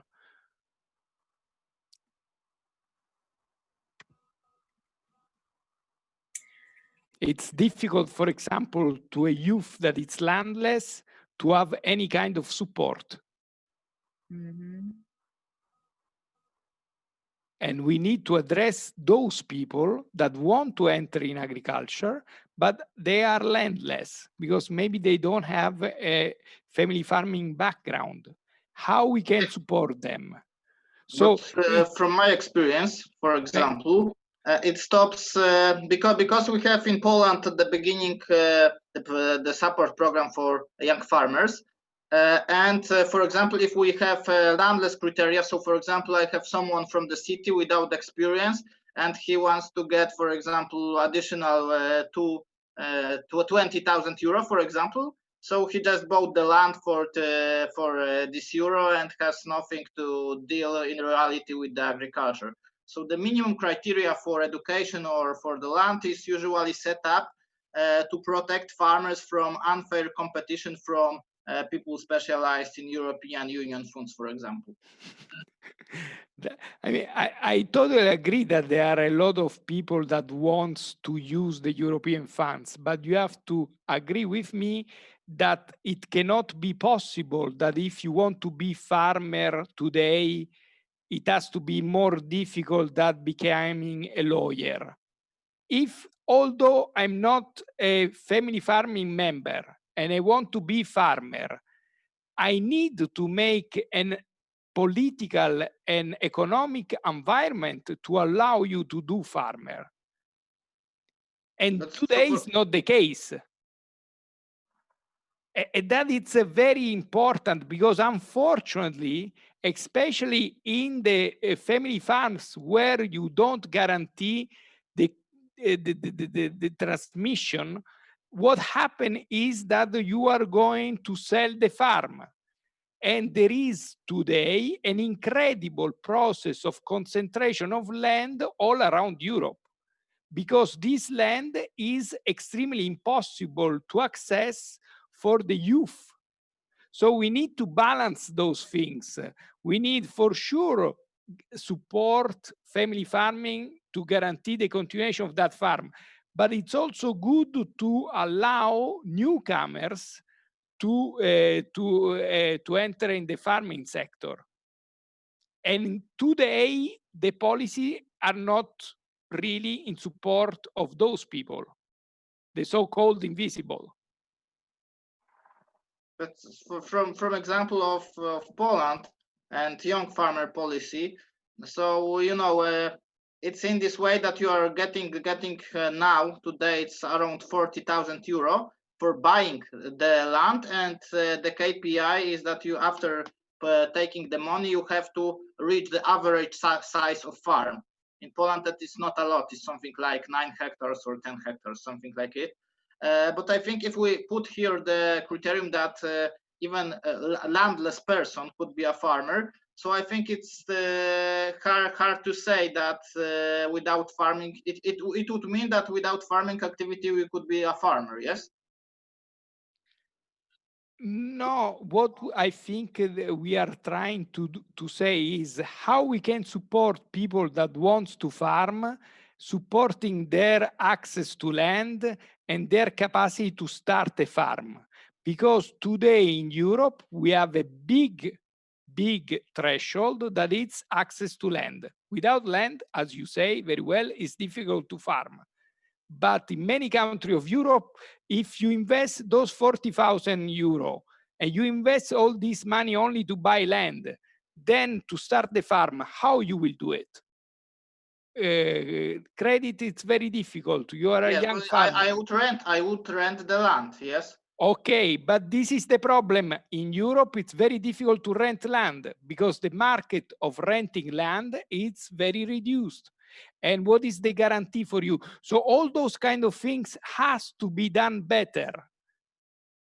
Yes, and but this if is we, what for we are example, looking for.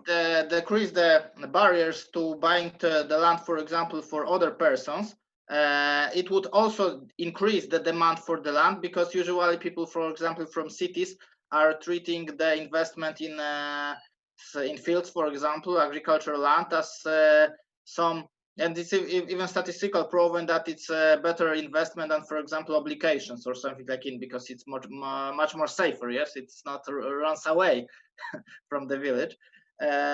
So I think that the current position, when we have criteria of the age and the dimension of the farms, is quite good, because it's the simple and it works. It's maybe not, it's like the democracy is it's not the ideal thing, but we have any better case. Well, but the problem is that what we are seeing is that if you are not the son of a farmer, all those funds are not accessible. Or you are son of a very rich person that is investing in agriculture, or is impossible. So this is a limitation. How to address? I don't have here. We didn't say that we had the immediate solution, but we need to agree in a test that it's opening. We are opening the discussion. We have some invisible farmers that we need to give them some answer, and this answer cannot be a problem for the young farmer coming from family farming. It's stupid to create a conflict between youth. It's not that the problem. Is to support all of them. So that is the idea. And let's see if this, so this idea of the new criteria is to allow all of them, not to limit the one that the rights that we already have, but to expand to the one that they are not benefiting, they don't have any benefit of the actual youth agriculture policy. Okay, as it's very late, 4:30, and we have important elements. Are there other really burning questions, especially something that you will never agree? Otherwise, we will say that we can endorse this text, allowing minor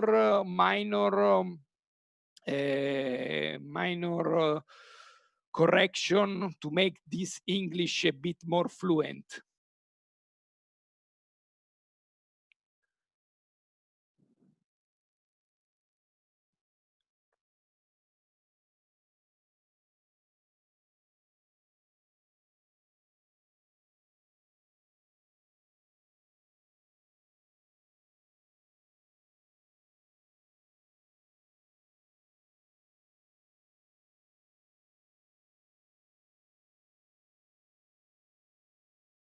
Okay, and I see, I'm looking also on the small fisheries briefly. Okay, from Lily and Eva. Adriana is asking if there are criteria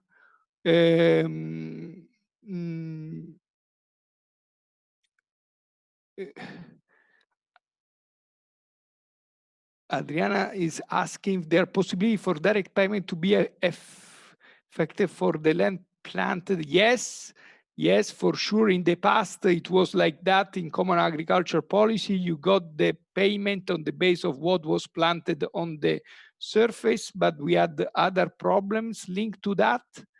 And in somehow it's always this criteria of linking payment to area. Well, I don't see any other comment. I can have a broader endorsement from your side so we can continue.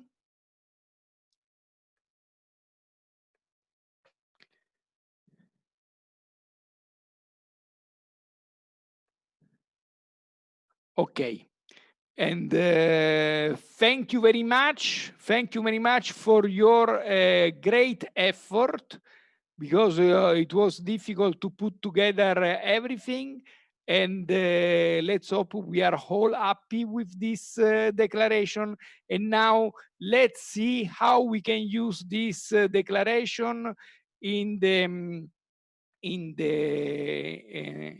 the in the future. And the agenda now, so we have endorsed this text, and this text will be refined, as I said, with a bit of English proofreading, that it's important. And I know that our bond partners are very good also in that, so we are fully supported to have a perfect English proofreading of the text.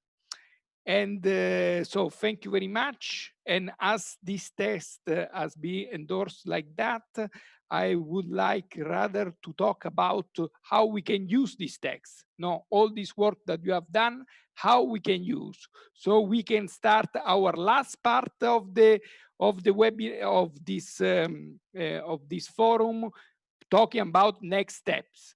And for the next steps, I will ask Ramona to introduce what the project itself will do on the base of the work that we have done till now. So please, Ramona, you have the floor. Okay, so thank you so much. And I'm also very happy that we received all of these comments now. We received all of these comments for the declaration before. I am very confident on the result that we have right now. And I really hope that the text that we were able to add now in the conversation, the one in red, is acceptable for you. And it's something that you all can endorse. So I guess you have time until the end of the conversation of this webinar to still show your support in the chat. It would really be helpful for us to orient us if we really do have this endorsement from all of you of the declaration. Now, regarding the next steps, how are we going to disseminate? Maybe Raluca can put on the next slide. The partners of Bond already had a discussion. We made a proposal from Ecoruralis on how this declaration can be best used. So first of all, we're going to promote it on the Bond website and on the social media.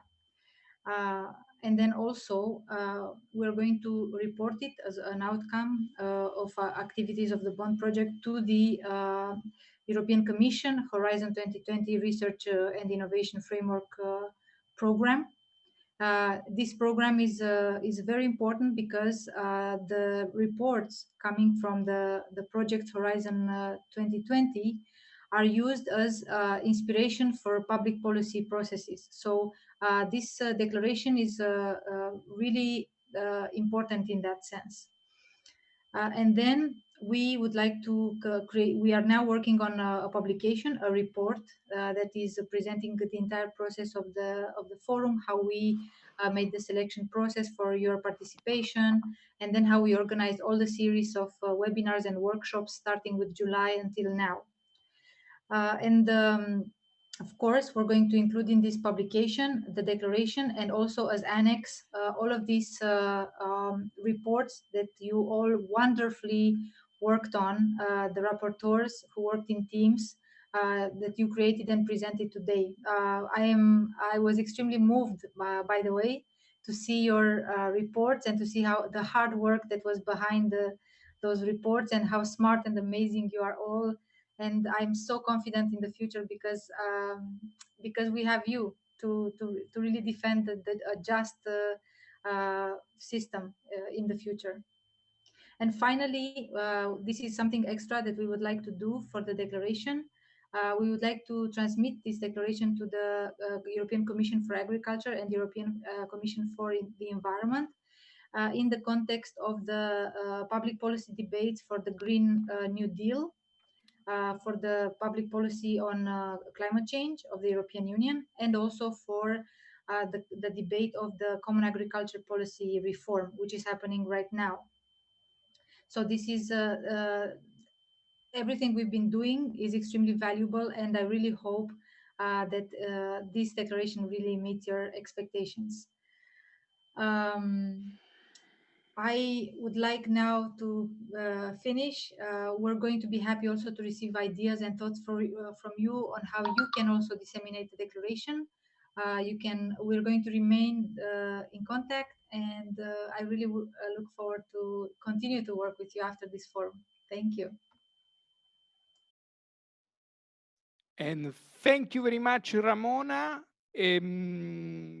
It's extremely important what we have done all together. And as we said, the Bond Project will do what Ramona has just introduced you, but indeed you can have other spaces beyond the project that will finish soon to continue this interesting work that you are doing. So we invited this afternoon to be with us two very important women, and I'm glad that we have two women that have long experience on working with youth. And I would like to give the floor now to Olcay Bingöl, that will introduce you the work of the European network, the Nyeleni European Network for Europe and Central Asia. That is the network that in the last 10 years has put together all the food sovereignty movement across Europe and Central Asia, putting together farmers, fisher folk, pastoralists, nomads, landless, indigenous people, consumers organized. So what is really moving around food and agriculture in Europe and Central Asia? And I'm really happy to give the floor to Olcay. Please. Yes, thank you, Andrea. It's so good to see all of you. I know some of you by heart, some of you just I see your faces, but many of you are quite new, and it is actually very exciting to see new faces, and I would be so happy to see you again in the network that I'm going to talk about. I will try to keep it short, as I see that you have been here for all day long, and it was a very intense and exciting process. And congratulations for your declaration. I tried to listen all of them, but I couldn't. I am sorry. I would like to share with you here on your screens. Okay, here, how am I going to do a presentation, trying to be brief with the presentation. Here we are. So please tell me if you are fine, if you see. Okay, is it okay? Can everybody see the presentation, the first page? Very well, go ahead. Wonderful. So today I am going to talk with you about what is food sovereignty shortly. What are the international and regional spaces, networks of the social movements and CSOs concerning food sovereignty. I'm going to talk about Nyeleni Europe and Central Asia, and how do this network see youth and the issues related to the youth in the network. What is our position and our asks, requests? And I would like to talk about, lastly, about an upcoming very important and exciting process, civil society consultation in the end. So it's going to be a promotion of what we are doing in Nyeleni. So first of all, my name is Olcay Bingöl, a strange name from Eastern Europe. I am originally from Istanbul, from Turkey, but I am based in Brussels, working for European coordination via Campesina as a technical staff, mainly working for agroecology issues and regional and international processes, which one of them is this NIELENI Europe and Central Asia Food Sovereignty Network. And as you see on your screens, this is our logo. And I would like to go first about what is food sovereignty. So you may already talked about it in the other meetings or just heard about it, but quickly, it is a concept which was discussed and defined at La Via Campesinas, international peasant movement in the world, on their second international conference.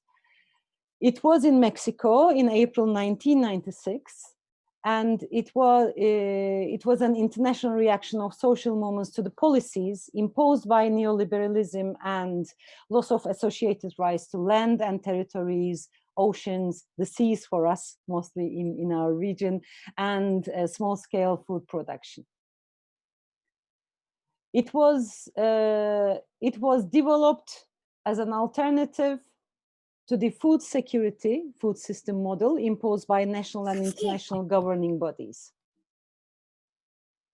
According to Via Campesina, what is food sovereignty? Food sovereignty prioritized local food production and consumption. It gives a country the right to protect its local producers from cheap imports and to local and control production. It ensures that the rights to use and manage lands, territories, water, seeds, livestock, and biodiversity are in the hands of those who produce food and not of the corporate sector. Now, this is these days, this is a quite important terminology, food sovereignty, as you may hear all over Europe and all over the world, actually, that the world leaders, which we never expect, they are using food sovereignty after the COVID-19 pandemic. But unfortunately, the understanding of food sovereignty for most of them, including France, as you may remember in Macron's speech, and also in other countries, they are taking it as a very nationalistic terminology, nationalistic understanding. But on the contrary, food sovereignty prioritize international solidarity and put the producers, small-scale producers especially, in the center on the decision-making process. So since then, food sovereignty has emerged and launched a major global movement comprised of food producers, women, as you, youth, and consumers, as well as activists, policymakers, practitioners, academics, scientists, and citizens for changing the dominant global food and agricultural system for the better. Now you can see in this small, very nice diagram that what is food sovereignty gives you all the means, you know, land, natural resources, rights of peasants, right to what to sow, what to harvest, when to harvest, decide on the price, and decide on what you are going to eat as well, which is culturally appropriated. Then, International Steering Committee in 1996, again, prior to the first World Summit, World Food Summit, an international committee was brought together in order to organize the forum of non-governmental civil society organizations in advance of that summit. This space was named the International Steering Committee, ISC. Then, after the second World Food Summit in 2002, the first was in 1996, and the second was in 2002, and it was in Rome, the ISC officially became the International Planning Committee for Food Sovereignty. The year, it was the next year, 2003. So who were there? 11 global and 8 regional organizations, more than 6,000 organizations of peasants, artisanal fisher folk. In our region, we mostly call it fisher people's organizations, family farmers organizations, workers, agricultural, seasonal workers organizations, indigenous people of of the world, consumers, environmental networks, and non-governmental organizations. The IPC serves as a space of articulation to spread information and build capacities around issues regarding food sovereignty, and also do local, regional, and international advocacy work around food sovereignty. Following the IPC's formation, civil society continued in a process of mobilization and broadening of alliances around food sovereignty, and held the first worldwide Nyéléni Food Sovereignty Forum in February 2007 in Mali. In 2007, in Mali, they together defined the 6 principles of food sovereignty. What are those? Food sovereignty focuses on food for people, not food for industry or industry, values food providers, localizes food systems, puts control locally, build knowledge and skills, work with nature, which I mentioned about agroecology previously. Nyéléni Food Sovereignty Forum after Mali, in different regions, different food sovereignty networks established or different meetings has happened. In 2011, the first Nyéléni Europe Forum for Food Sovereignty was held in Krems, Austria. It was mainly focused in Europe. And then the second Nyéléni Europe Forum for Food Sovereignty took place in Cluj-Napoca in Romania in October 2016. This was a pan-European forum. This included Europe, with all sub-regions of Europe, and also Caucasia and Central Asia. So this was the first time we just changed our name from Nyéléni Europe to Nyéléni Europe and Central Asia. And since then, the network has expanded to a huge region, including all those constituencies and struggling together. So who are we? Nyéléni ECA is Nyéléni Europe and Central Asia.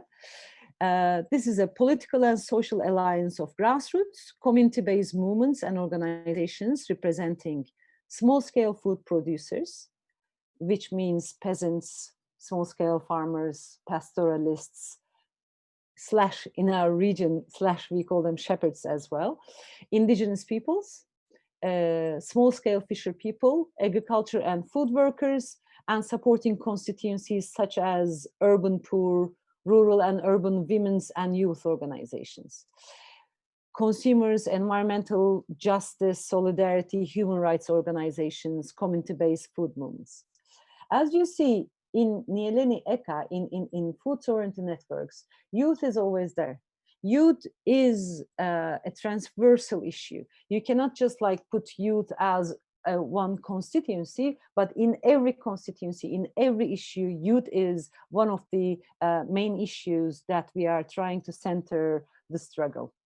So what do we think in Nyéléni ECA, this huge network in many regions?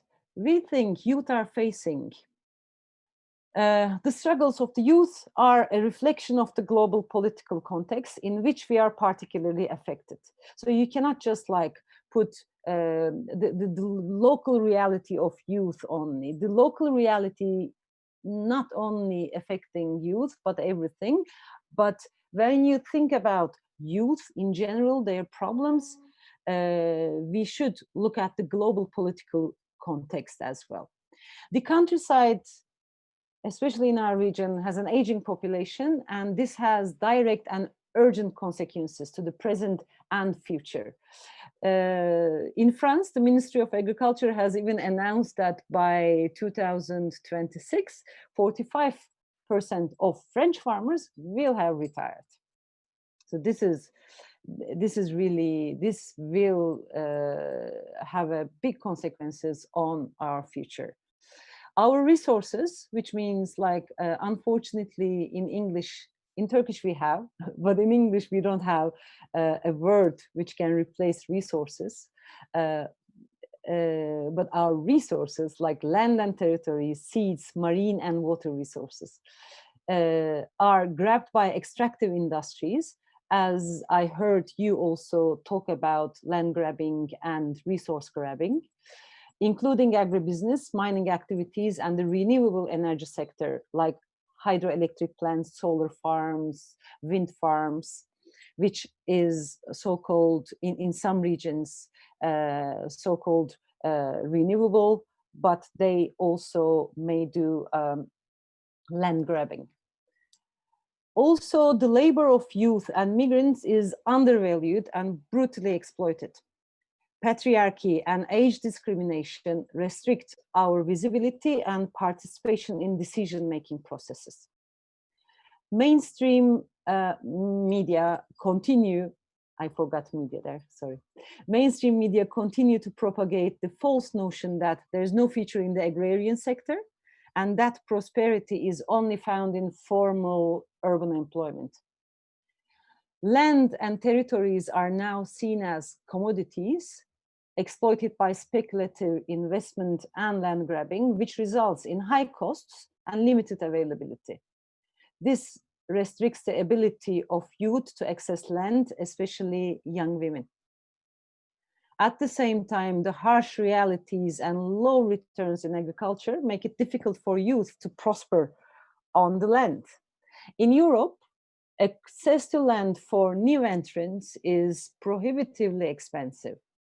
Many young people want to get involved in agriculture as a profession that makes sense to feed people and protect nature using peasant agroecology.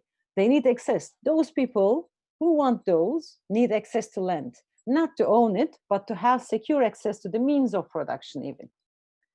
There is no measure that tackles land concentration in the last farm to fork strategy of the European Union, despite the fact that the phenomenon of land concentration has increased exponentially, especially in Eastern Europe. The European food sovereignty movement has been asking for an EU land directive to facilitate access to land for young people, protect the soil, and prevent artificialization of the land. Many young farmers start up horticulture production on small fields, just a couple of hectares or less. We are not talking about big lands. There is a growing demand for fresh products from the consumer side, from the urban side, but due to their small area, they get little support or none, as you also have been talking about this CAP direct funds. So all those problems that you are facing as small-scale food producers, in particular young farmers and rural areas in general, are facing a lot of political, economic, and social discrimination. In Nieleni Eka, the constituencies, the producers' constituencies, and the supporting organization, all network, believes that the only solution of all these problems could be placed on the realization of food sovereignty through a comprehensive position on agroecology. And Nieleni Eka asks European Union to put a strong focus on the incorporation of youth in farming, new entrants, or farmers' children as a need support and a positive consideration for the sector. So we struggle for democratization of our societies and full participation of youth in political and decision-making processes. We must ensure that within our own organization and movement, that youth are able to develop leadership skills. We need to promote strong public policies like CAP that you have talked about it. So we think agricultural policy should facilitate and encourage access to agricultural land and subsidies for these young and neo-rural people, rather than opening access to land and subsidies to investors. You already talked United Nations declarations on the rights of peasants and other people working in rural areas. We think this is one of the main tools for also young farmers, new entrants, to use this as a policy tool to access their rights. And the third one is, I also heard Andrea about talking about VGGT, voluntary guidelines on tenure, the tenure guidelines in short.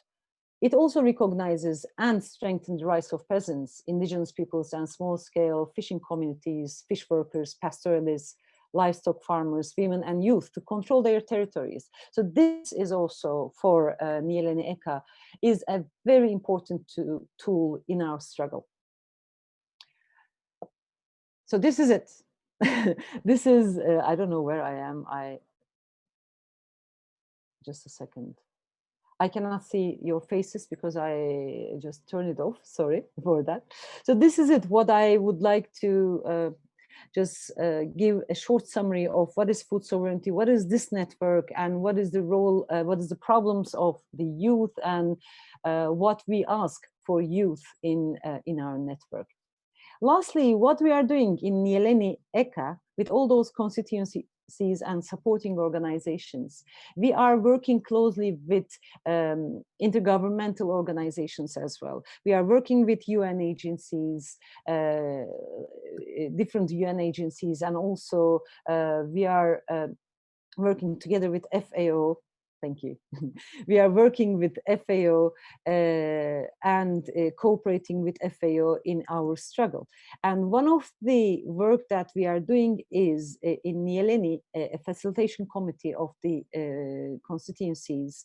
Every 2 years, FAO regional organization, it is in Budapest, FAO Europe and Central Asia office. Every region of FAO is organizing their regional conference in order to plan their 2 years activities, their strategies. They do their strategies, they do their plans.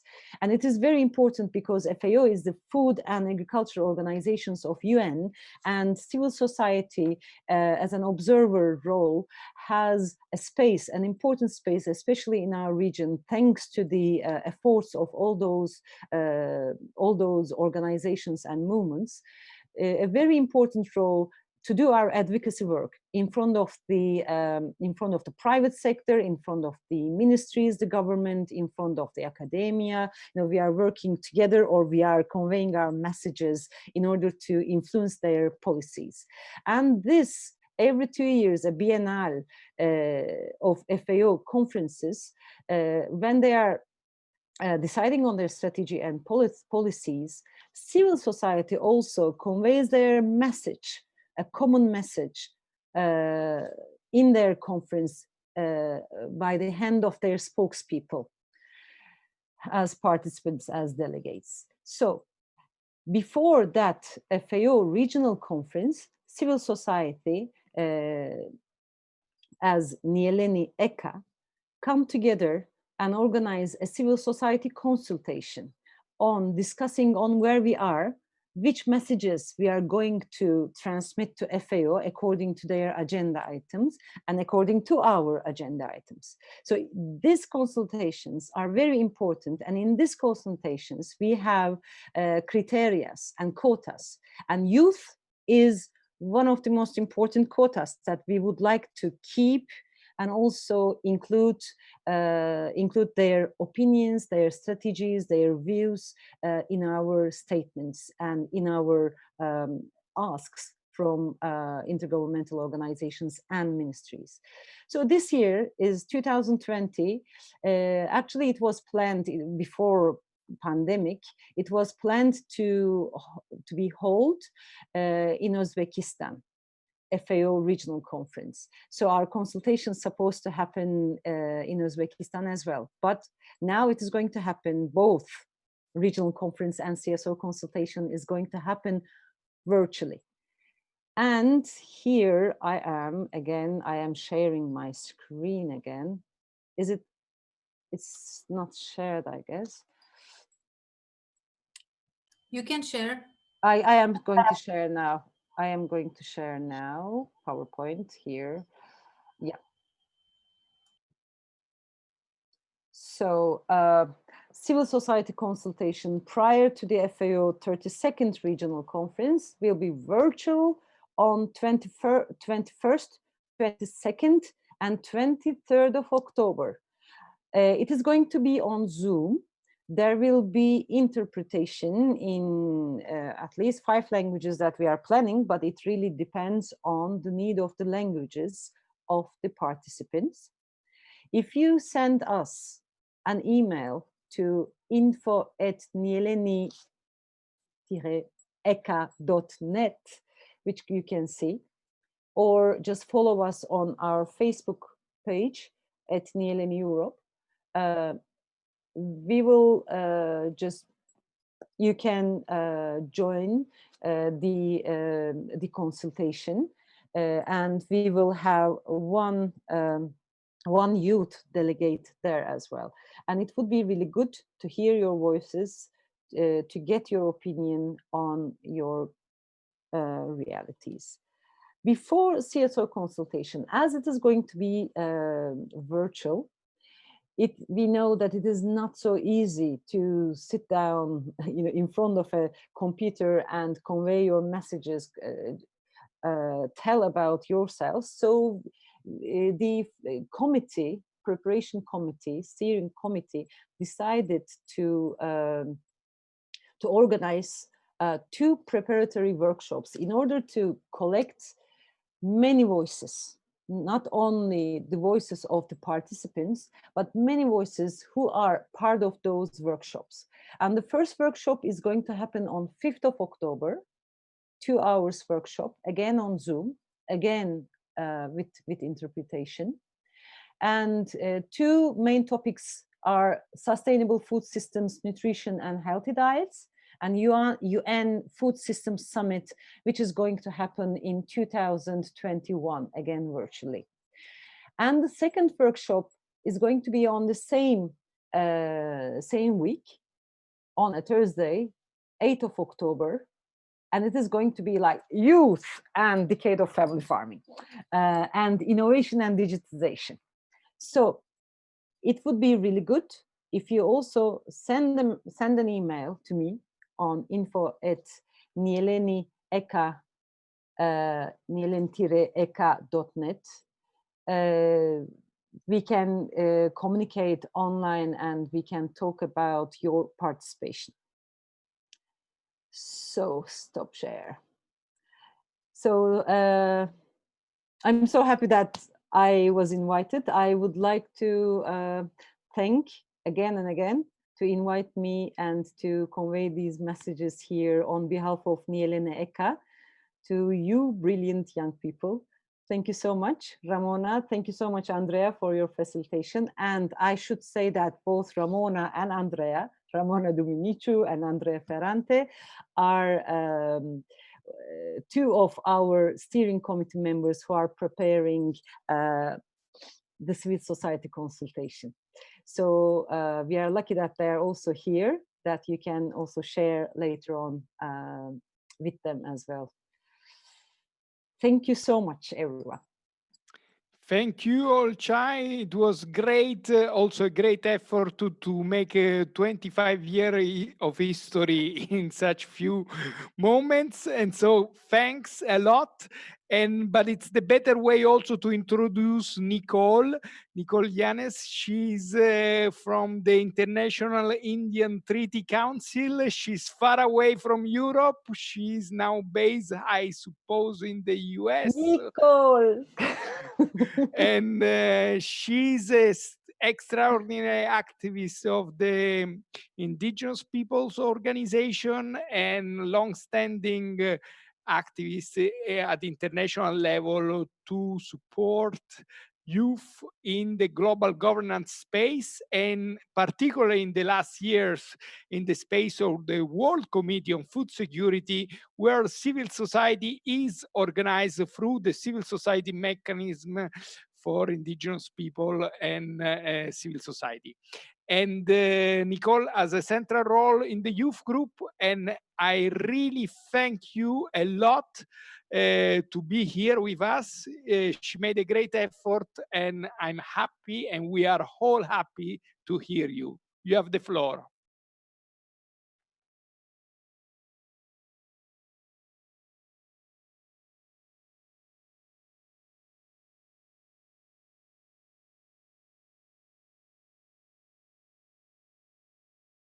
Nicole, your microphone is muted. Yeah. Can you hear me now? Can you hear me now? Yes, Yeah? very well. Okay, great, thank you.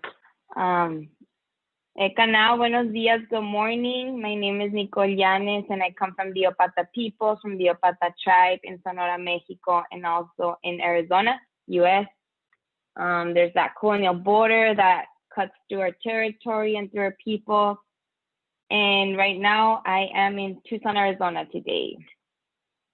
Well, thank you, Dominica, for inviting me to speak on the Committee on Food Security, the Civil Society and Indigenous Peoples mechanism of the Committee on Food Security, and it's specifically about the youth working group that we've been working actually this last month very hard to prepare a presentation. So I'll share some involvement that can also take place here later this month. And I appreciate all the discussion. It was good to join and be able to hear a little bit about that discussion. Really nurturing to hear this forum. Well, I guess I will share, I was trying to prepare all my points, but then check this out. There's already a PowerPoint presentation that I'm gonna share. Let me pull it up real quick. I know we're running late, so I'll be very brief. Don't worry. And I appreciate the interpreters as well. I changed from también. I was gonna say I changed from Spanish and English when I've been speaking Spanish this last week. Okay, so why is that going like that? Alrighty, can you see my screen? Yeah. Okay. Great. Yes, so a bit blue, but we can see it. I know. I don't know why it's turning blue when I click on it on my mouse. This is weird. Well, let's see. What is this? I don't know. Okay.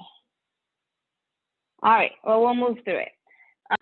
So the Civil Society and Indigenous Peoples mechanism was actually established in 2010 when the CFS got reformed.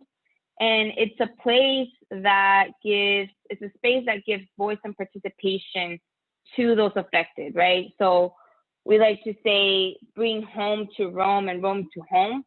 So we know that international policies impact us on the ground, right? This is a reason also why this forum created the declaration.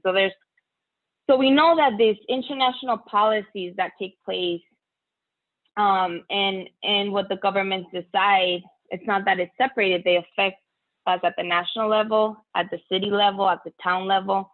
So that's why we are there, right? Because they're dealing with our rights, they're dealing with the lands that we live in, the resources that we live in. Oh, this is very bright. Let me see. There you go. Okay. So the CSM facilitates the participation of civil society, indigenous peoples, and it's an inclusive space. It's not a member organization. So it's not a member space. So it's organizations that can be part of it, social movements, and the CSM is comprised of 11 constituencies.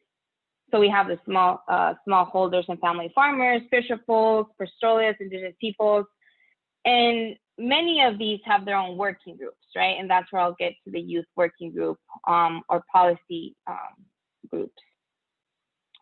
And the CSM gives priority to organizations of rights holders and to those who are most affected, right? Because the overall goal is that that we dismantle, that we take down food insecurity, and so those who are most affected on the ground are the ones that the CSM gives more priority to. And it respects autonomy and diversity, so it's not its own like organization either. And I'm gonna move through this. Well, I guess I'll say this. And it has far more than 380 million smallholders and family farmers, agricultural workers, fisher people. So all the social movements, organizations that are part of it represent over 380 million people. All right, so I want to move into the youth working group a little bit. I had a lot of other points, but I want to move fast. And who we are, what are our mission, what are we working on, and how we got formed.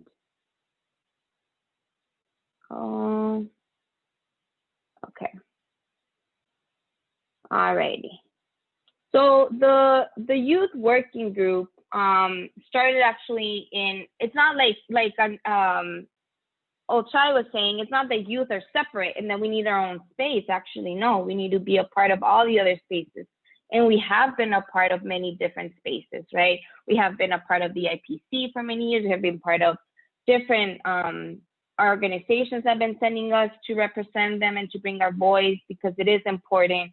So it's not that we're separate, but however, we needed something articulated, especially since the Committee on Food Security and FAO started really pushing on youth policy, right? Because we have bringing it up, because we have to look at the land access that youth have, being that we're going to be the next generation of farmers.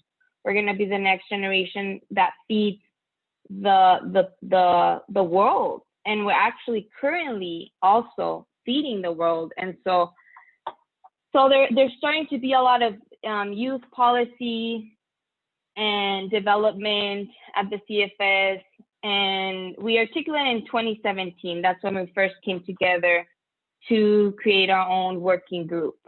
And since then, and so the youth working group were pastoralists, we're fisher folks, we're indigenous people, we're hunters and gatherers.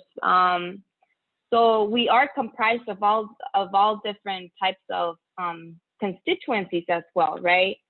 And why we participate is because as rights holders and political subjects, we need to hold governments accountable.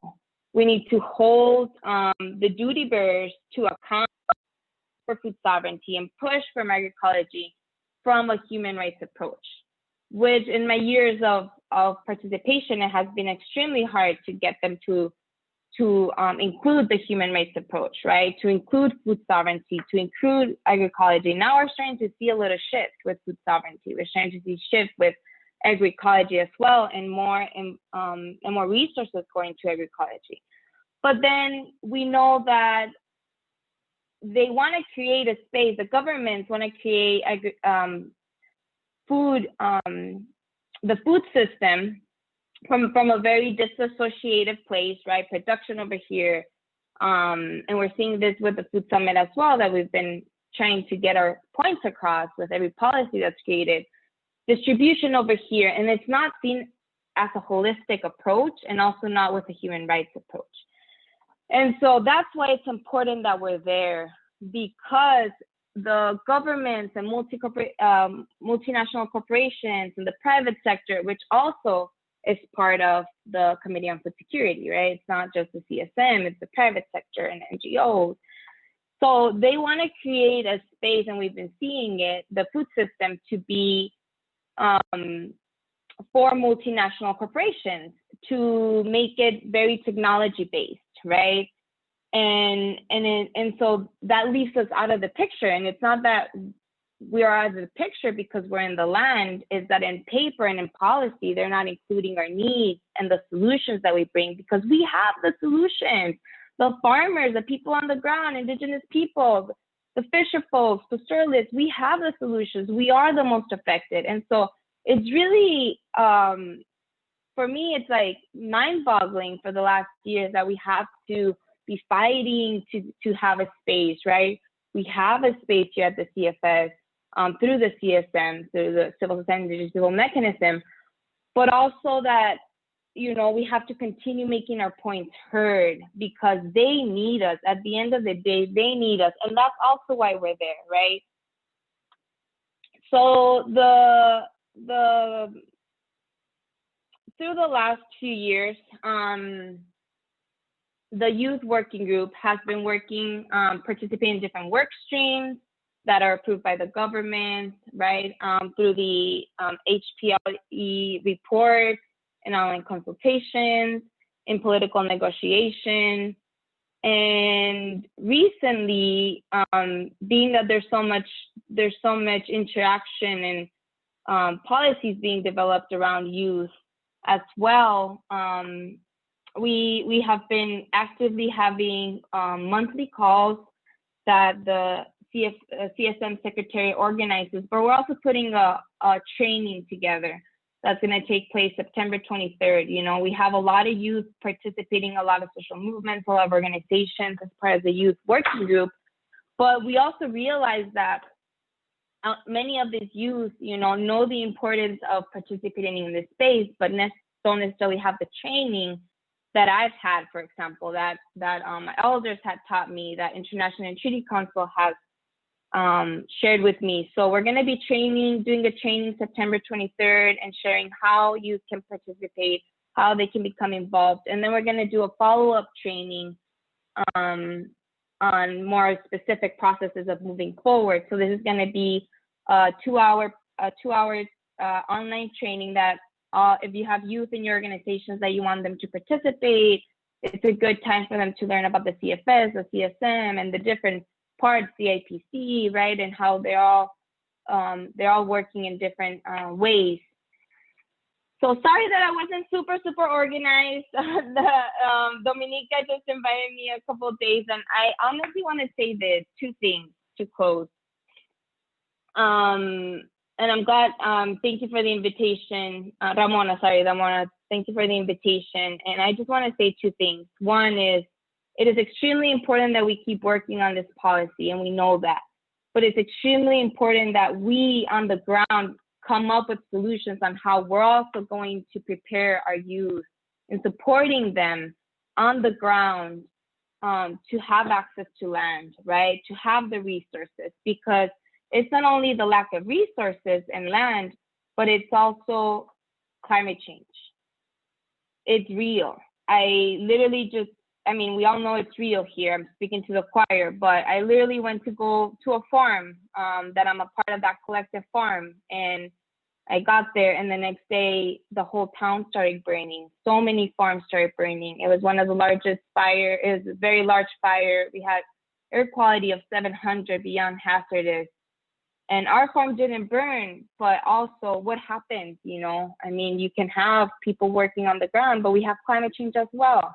Our oceans are warming up, that's affecting fisher folks. And so we on the ground also need to be coming with solutions on how we're going to address these changes, and also how we're going to be supporting youth to have access to land.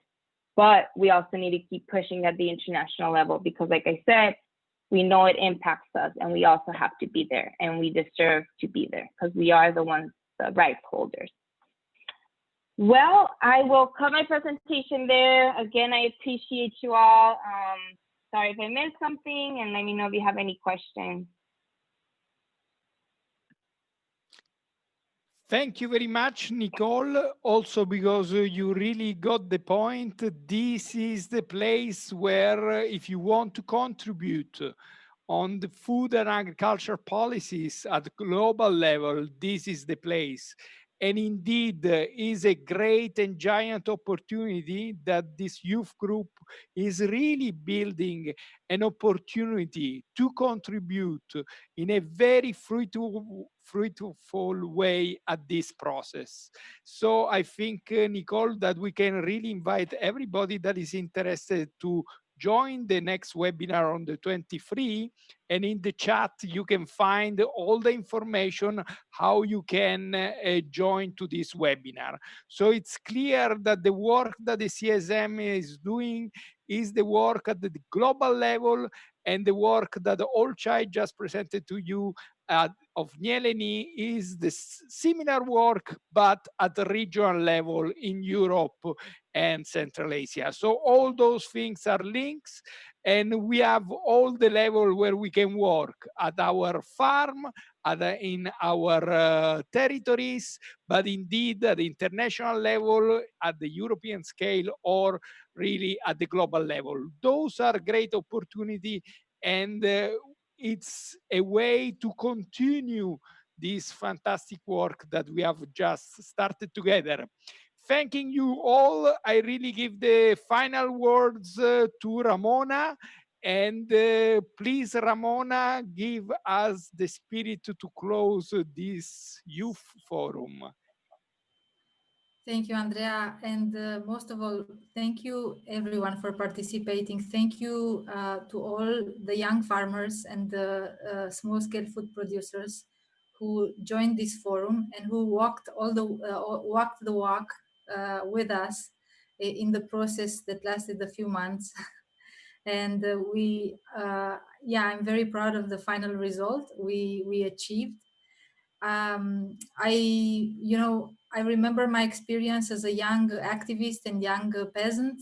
I started to be involved in social movements back when I was 18 years old, because I was looking for solutions. I was looking to connect with other people. I felt that I want to make a contribution to build a more just world. And I learned a lot from the older people around me, and I was lucky enough to find leaders who were able, but also who were willing to share with me as a young woman.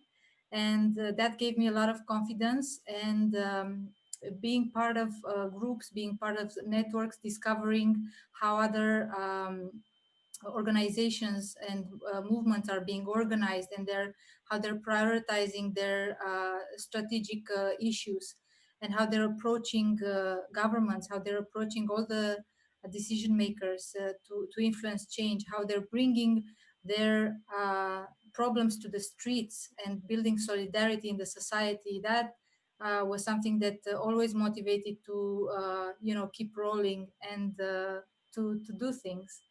For me, this experience with you was extremely inspiring. And once again, I feel very, very proud of all of you. And we're going to do everything that is possible to keep the contact with you. And we want to also share what we managed to accumulate in terms of connections and experience.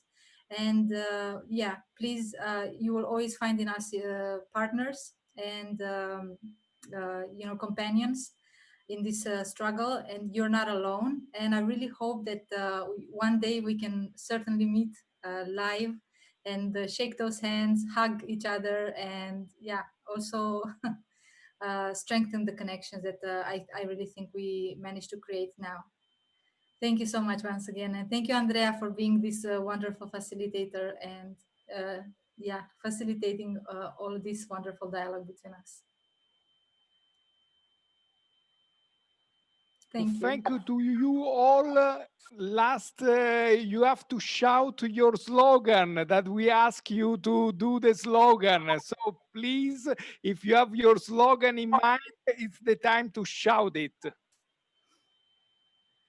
Without interpretation. Don't worry for the interpretation.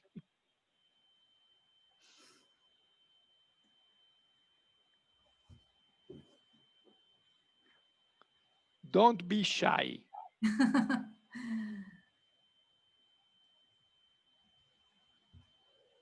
And maybe we should take a photo with all of us, just Yeah. the last one who remained until the end.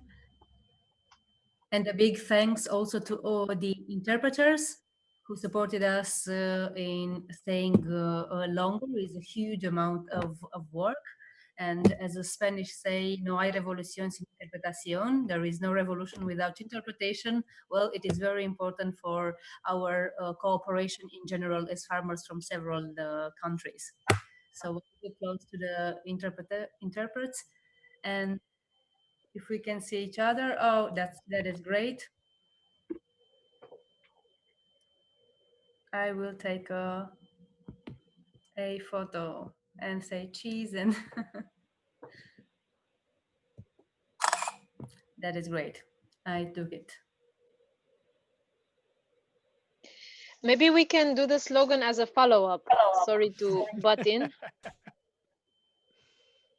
Thank you. Super. Yes, this, and I think it can be introduced also in the publication, and it gives a lot of hope somehow and inspiration together with the declaration and all the other content that was encompassed in the thematic sessions, because this is going to hopefully get to other young farmers as well, and not only.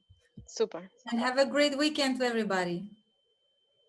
Thank you. Take care, everybody. From next week on. Ciao. Ciao. Thank you so Bye-bye. All the best. Thank you so much.